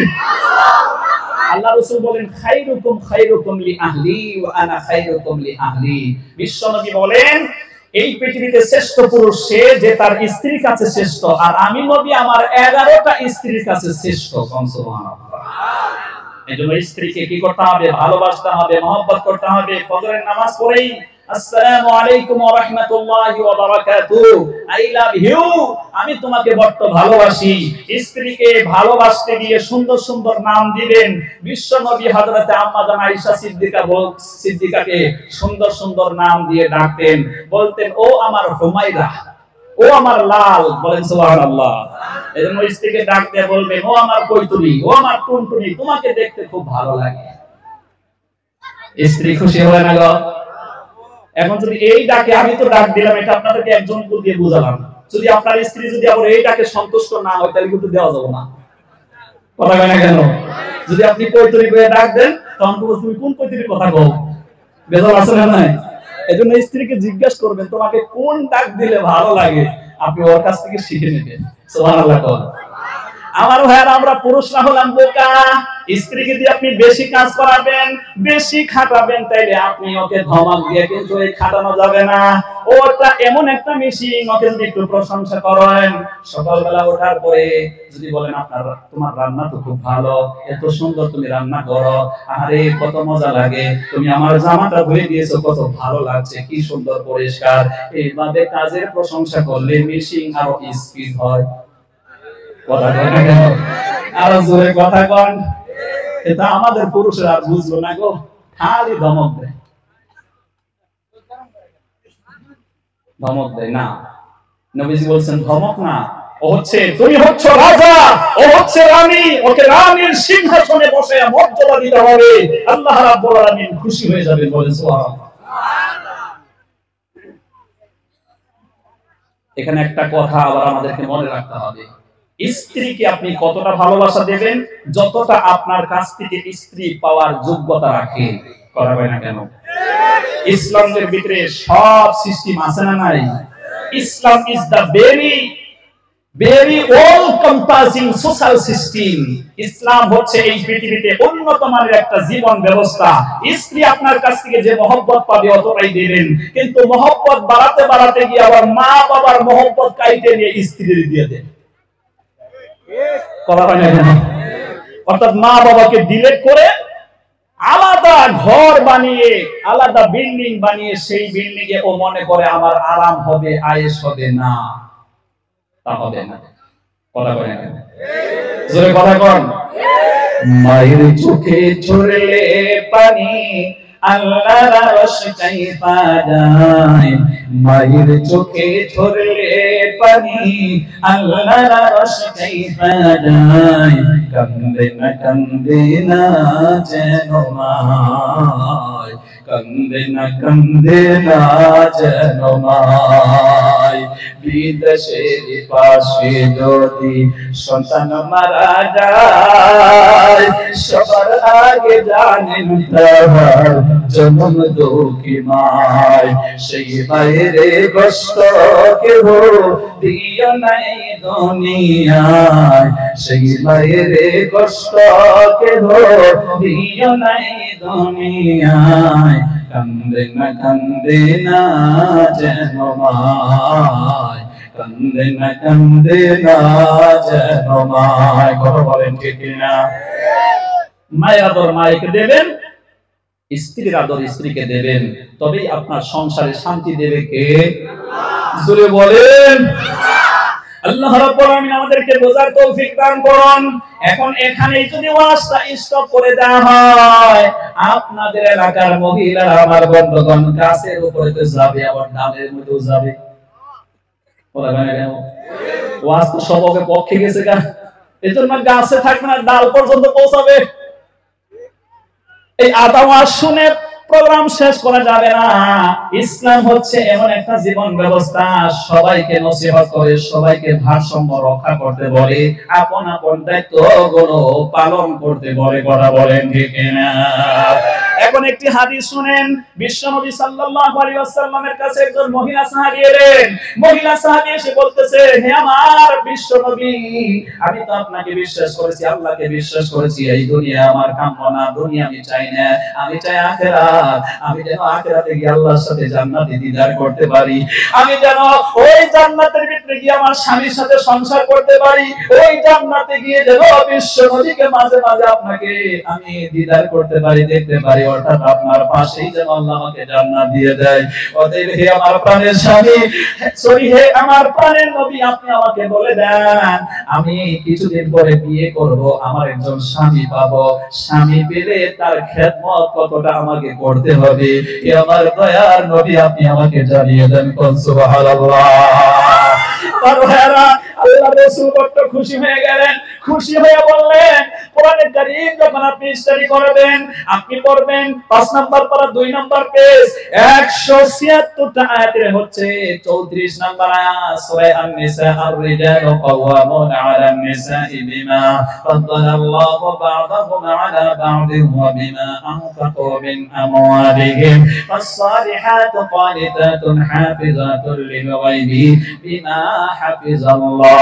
আল্লাহ রাব্বুল আলামিন বলেন এক জিনিসের থেকে অপর জিনিসের মর্যাদা আমি বাড়িয়ে দিয়েছি, যেরকম রূপার সম্মুখে স্বর্ণের মর্যাদা, আল্লাহ পাক বলেন এই পৃথিবীতে স্ত্রীর চাইতে আমি স্বামীর মর্যাদা এজন্যই বাড়িয়েছি, তার কারণ ওই স্বামীকে দায়িত্ব দেওয়া হয়েছে স্ত্রীকে খাওয়াবে, পড়াবে, বাসস্থান দেবে, সব কিছুর ফ্যাসিলিটি দেবে।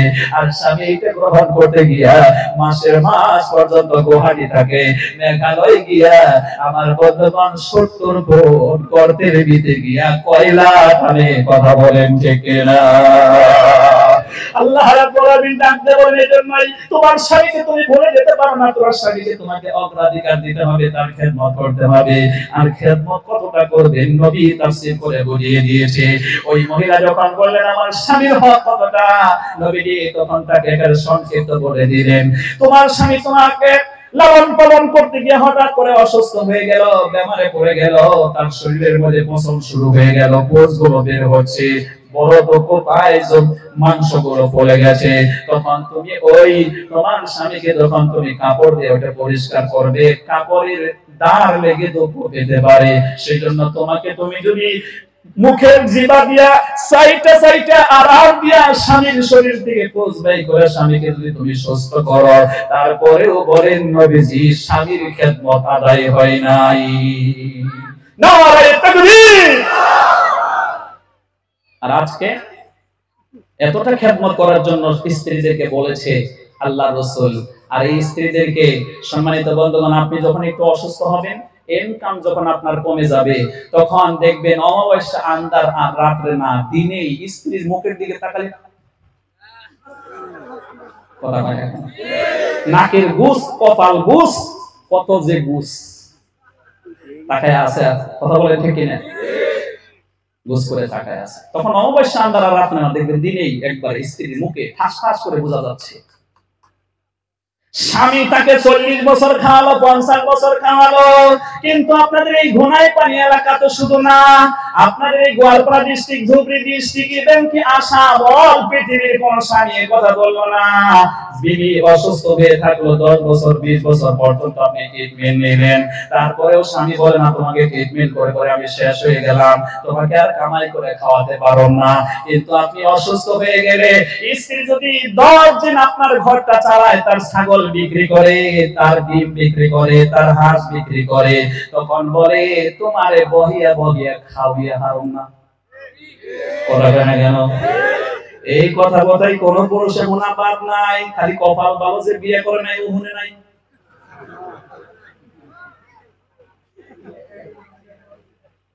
এটা হচ্ছে মহিলাদের কমান ডায়লগ। অথচ এই স্বামী কত ভালো, জোরে বলেন সুবহানাল্লাহ।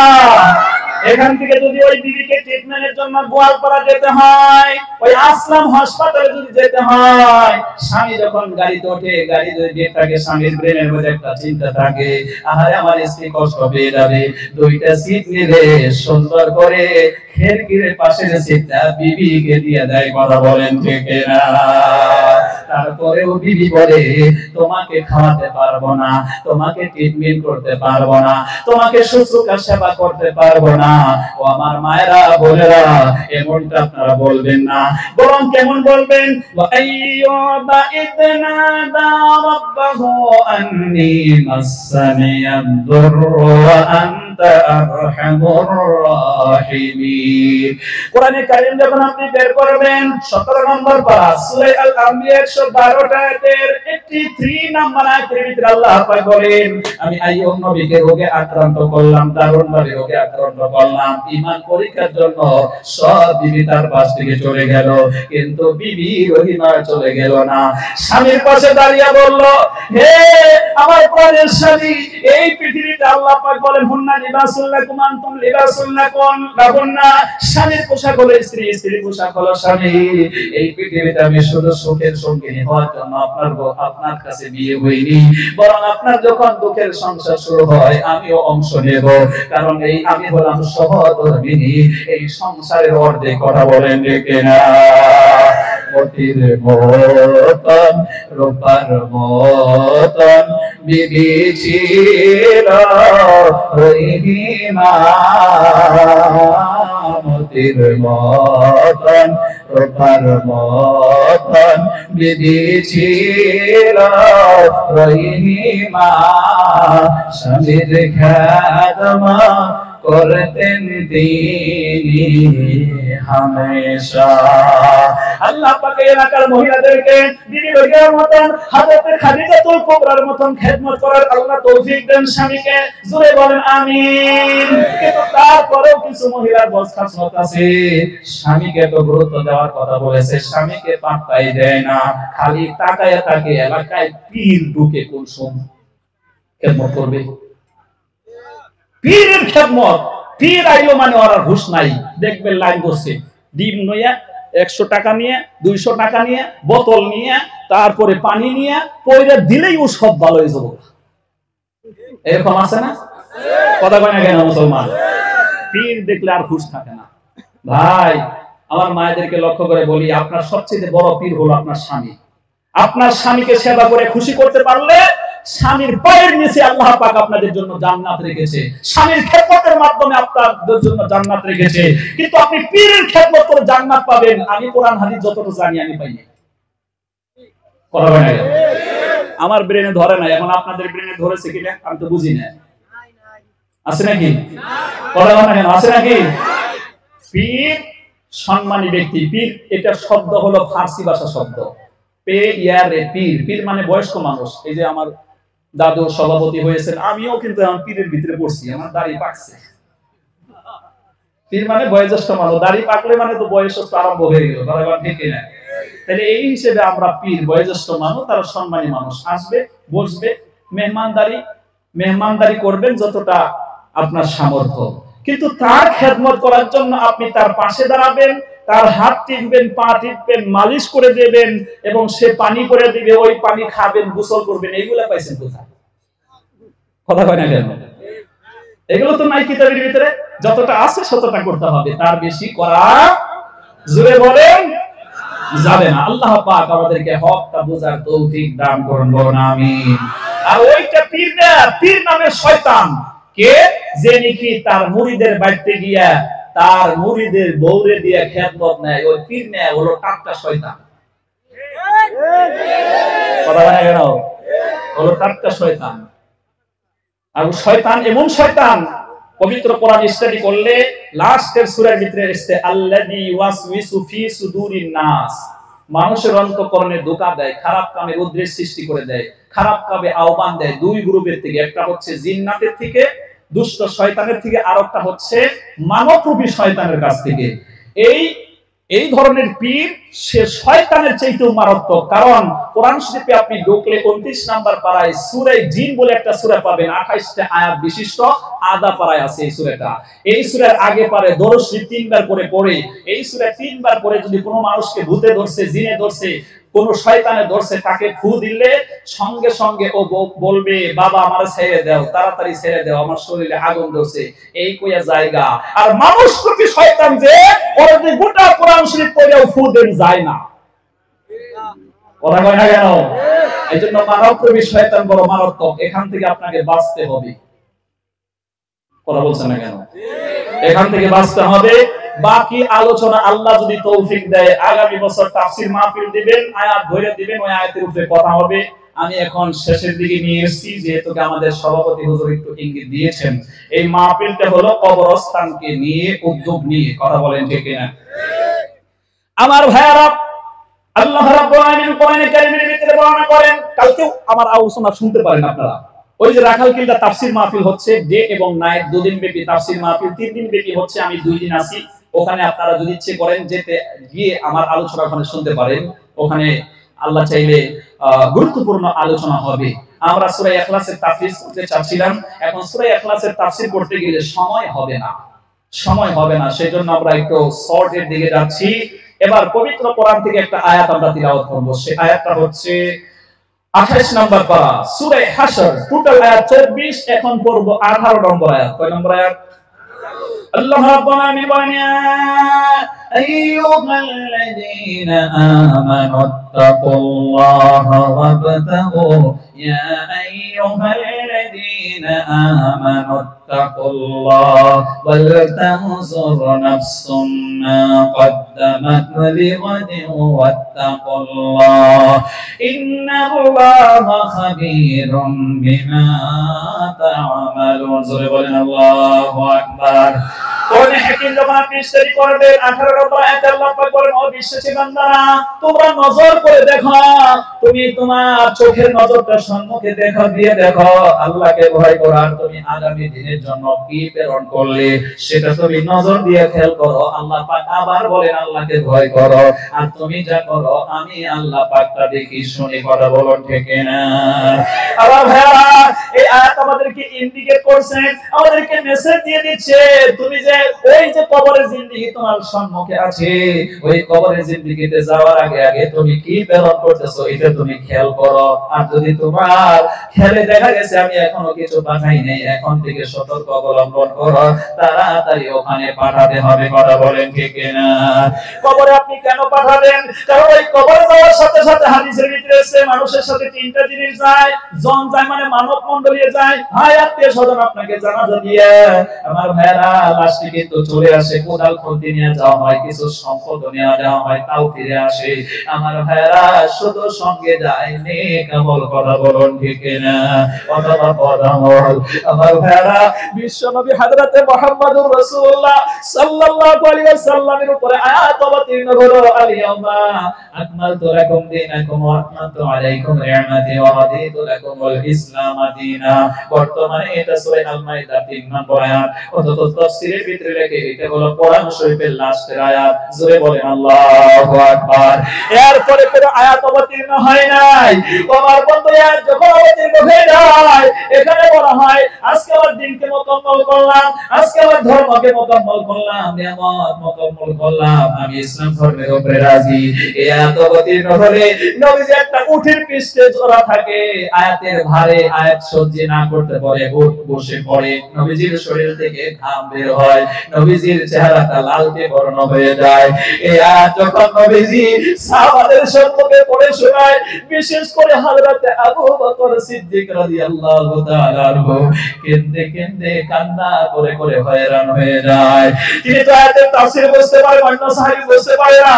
আল্লাহ পাক বলেছে এই পৃথিবীতে নবীজিকে আল্লাহ পাঠিয়েছিলেন ইসলাম ধর্ম প্রচার করার জন্য। ইসলাম ধর্মটাই যখন মুকম্মল, তাইলে বোঝা গেছে মেসেজে বোঝা যায় আল্লাহ রাসূল আর থাকবে না, নবীজি আল্লাহর কাছে নিয়ে যাবে, আল্লাহ পাক নবীজিকে উঠাইয়া নেবে এই দুনিয়া থেকে। আল্লাহ পাক ওনাকে তাড়াতাড়ি ইন্তেকালের মাধ্যমে আল্লাহর দরবারে নিয়ে যাবে। বলেন সুবহানাল্লাহ। হযরত আবু বকর সিদ্দিক রাদিয়াল্লাহু তাআলা কান্না করে পাগল হয়ে গেল। আয়াতের তাফসীরের ভিতরে বলা হয়েছে 4 বছর অথবা সম্মানিত বন্ধুগণ 6 মাস পর্যন্ত, বললাম 4 মাস অথবা 6 মাস পর্যন্ত বিশ্ব নবী সাল্লাল্লাহু আলাইহি ওয়াসাল্লাম দুনিয়ায় শুধু বেঁচে ছিলেন। আয়াত অবতীর্ণ হওয়ার সাথে সাথে বিশ্ব নবী অন্য টাইমে তো মাঝে মাঝে রাতে ঘুমাতো, এই কয়েকদিনের ভিতরে এত আর ঘুমায় নাই, ঘুমটাকে কমিয়ে দিয়ে বিশ্ব নবী সাল্লাল্লাহু আলাইহি ওয়াসাল্লাম শুধু ইবাদতে সময়টা কাটাতেন। নবীজিকে বলা বলে আপনি এত ইবাদত করেন কেন? নবীজি বলেন আমি আমার রফিকে আলার সাথে, আমার মাহবুবের সাথে দিদার হয়ে যাবে, দেখা হয়ে যাবে, এই বলে নবীজি বেশি ইবাদত করতেন। হঠাৎ করে একদিন কখনো হোশ কখনো বেহুশ, সোমবারের দিনে আল্লাহ রাসূল সাল্লাল্লাহু আলাইহি ওয়াসাল্লামের কাছে মালাকুল মউত আজরাইল আলাইহিস সালাম চলে এলেন। মালাকুল মউত এসে বলতেছে, আসসালামু আলাইকা ইয়া রাসূলুল্লাহ, আসসালামু আলাইকা ইয়া হাবিবাল্লাহ। এই কথা বলার সাথে সাথে আল্লাহ রাসূল চিনতে পারলেন এই তো মালাকুল মউত। নবীজি বললেন, তুমি কি আমার জান কবজ করতে এসেছো? বিশ্বনবী সাল্লাল্লাহু আলাইহি ওয়াসাল্লামকে বললেন, আল্লাহ আমাকে বলেছেন আপনি যদি আপনার জান কবজ হবে, আপনি যদি না করেন আমি আপনার জান কবজ করব না। এই কথা শোনার সাথে সাথে বিশ্বনবীর স্ত্রী ফাতিমা দারুণ ভাবে কান্না শুরু করলেন। হযরতে ফাতিমা কান্না করে পাগল পারা হয়ে যাচ্ছে। আল্লাহ রাসূল সাল্লাল্লাহু আলাইহি ওয়াসাল্লামের সাহাবারা কাঁদে, অন্য বিবিরা কাঁদে, নবীজি এই দুনিয়ার ভিতরে আর থাকবে না। আমার ভাইরা এইভাবে কান্নার রোল পড়ে গেল। নবীজি হযরত ফাতিমাকে ডেকে কানে কানে বললেন, ওরে ফাতিমা, এই ঘরের মধ্যে হাজারো মানুষ কাঁদে, আমার মনকে কাঁদাতে পারে না, কিন্তু ফাতিমা তোকে আমি এত ভালোবাসি, তুই যখন কান্না করিস আমি আর কান্না সহ্য করতে পারি না। আমার ভাইরা সেজন্য মেয়েকে ভালোবাসবে, মেয়েকে আদর করবে, নবীজির সুন্নাহ আদায় হয়ে যাবে। হযরত ফাতিমা কান্না থামাইরা আল্লাহর রাসূল আমার যেন কানের মধ্যে ডাক দিয়ে বললেন, ফাতিমা রে, তোর কান্না সহ্য করতে পারি না, তোকে একটি খুশখবরি শুনিয়ে দেই। খুশখবরি হচ্ছে আমি যখন ইন্তেকাল করে আল্লাহর দরবারে পৌঁছে যাব, আমার পরিবারের ভিতরে সর্বপ্রথম তুই ইন্তেকাল করে আমি নবীর সাথে তোর দেখা হবে, আল্লাহর সাথে দিদার হয়ে যাবে। বলেন সুবহানাল্লাহ। ঘরে ঘরে কান্দনেরই আওয়াজ শোনা যায় রে সোনার মদিনা, ঘরে ঘরে কান্দনেরই আওয়াজ শোনা যায়। আমার ভাইরা, সম্মানের দিন আল্লাহ রাব্বুল আলামিন তার হাবিবকে কবুল করলেন, আল্লাহর দরবারে নিয়ে গেলেন। ওইরকম একটা টাইম আসবে আল্লাহ আমাদেরকে ডাক দেবে, কবরে আমাদেরকে যেতে হবে। কথা বলেন ঠিক না? এই দুনিয়া থেকে নবীর সুন্নাহ আপনি তরিকা অনুসরণ করবেন, ঈমান মজবুত করবেন, আমল মজবুত করবেন, আল্লাহর রাস্তায় খয়রাত করবেন। কবরে যাওয়ার সাথে সাথে আপনাকে তিনটা প্রশ্ন করা হবে, মার রাব্বুকা মান নাবিয়ুকা মা দীনুকা, তোমার রব কে ছিল, তোমার দ্বীন কি ছিল, তোমার নবী কে ছিল। এই তিনটা প্রশ্ন করবে। মুমিন যদি হয়ে যায়, ঈমানওয়ালা যদি হয়ে যায়, আল্লাহর রাস্তায় খয়রাত করেছে এমনটা যদি হয়ে যায়, আল্লাহ তাকে যদি কবুল করে, সঙ্গে সঙ্গে সে জবাব দেবে রব্বি আল্লাহ, সে জবাব দেবে দ্বীনুনা ইসলাম। তারপরে বিশ্ব নবীর চেহারা আমার ভাইরা ওই মুর্দা ব্যক্তির সম্মুখে হাজির করা হবে, নবীজির ফটোটা অথবা কোন জায়গায় এসে সশরীরে তেনাকে দেখানো হবে। যখন দেখানো হবে, এই বান্দা যদি মুমিন বান্দা হয়ে থাকে, নবীজির সুন্নাহ মোতাবেক ফজরের নামাজ কষ্ট করে পড়েছে, আল্লাহর রাস্তায় খয়রাত করেছে, আমার ভাইরা কোরআনের তাফসিরে বসেছিল, কোরআন থেকে সে শিক্ষা নিয়েছে, ওই লোকটা নবীজিকে দেখার সাথে সাথে পাগল পারা হয়ে যাবে। লোকটা বলবে, এই তো আমার সেই নবী, বিশ্ব নবী, যে নবীর আদর্শ কবুল করতে গিয়ে কাফেরের কত কষ্ট সহ্য করতে হয়েছে, ঠান্ডা পানি দিয়ে ওযু করতে হয়েছে, আমি নবীজির সুন্নাত মেনেছিলাম বলে এলাকার মানুষ আমাকে মাঝে মাঝে গালাগালি দিত। এই পৃথিবীতে মুসলমানদেরকে হাজারো মানুষ দেখতে পায় না। কথা বলেন ঠিক না? নবীজিকে দেখার সাথে সাথে পাগল করা হয়ে যাবে। এই তো আমার সেই নবী, বিশ্ব নবী হযরত মুহাম্মদুর রাসূলুল্লাহ। আজকের তাফসীর মাহফিল থেকে আমরা আল্লাহর দরবারে দোয়া করি, মাওলা রে, ওই কবরে যখন আমি একা যাব, আমার প্রাণের স্ত্রীও আমাকে ঘরে রাখবে না, রেখে চলে আসবে। আমার মা বাবা এত ভালোবাসে, তারপরে আমাকে রাখবে না। বন্ধুর সাথে ঘন্টার পরে ঘন্টা সময় কাটালাম, হাজার হাজার টাকার চা পানি খাওয়ালাম, তারপরে ওই বন্ধু আমাকে কোনো কাজে দেবে না। ওই সময় যেন আমরা বিশ্ব নবীকে চিনে, নবীজি সম্পর্কে যেন আমরা এরকম জবাব দিতে পারি, প্রত্যেকটা কবরের প্রশ্নের জবাব যেন দিতে পারি, আল্লাহ যেন তৌফিক দিয়ে দেয়। মহব্বতে বলেন আমিন। এজন্য আমার ভাইরা, আমি আর কথা লম্বা করছি না, দয়া করে আপনাদের এই কবরস্থানকে ডেভেলপ করার জন্য, উন্নত করার জন্য আপনারা মাহফিল কায়েম করেছেন। আপনার বাবাকে আপনি হারিয়ে ফেলেছেন, আপনার দাদুকে হারিয়ে ফেলেছেন, দাদুর পক্ষ থেকে আপনি সামর্থ্য অনুযায়ী 1000 2000 করে টাকা দান করেন, আব্বার পক্ষ থেকে 2000 টাকা দান করেন। এরকম শীতের মৌসুমে আল্লাহ রাব্বুল আলামিন মায়ের কবরে, বাবার কবরে রেশমি জান্নাতি কাপড় বিছিয়ে দিয়ে মায়ের কবরটা আল্লাহ জান্নাত বানিয়ে দেবে। জি, আলহামদুলিল্লাহ। আমার ভাইয়ার নাম বলুন? শুকুর আলী সাহেব রব্বুল আমিন 2000 টাকা ওনার মা বাবার নামে দান করবেন। মাওলা গো তুমি কবুল করো, মঞ্জুর করো। ওই লোকের মনের নেক আশাগুলো আল্লাহ তুমি পুরা করে দাও। দাদার পক্ষ থেকে 500 টাকা দিয়েছেন যুবক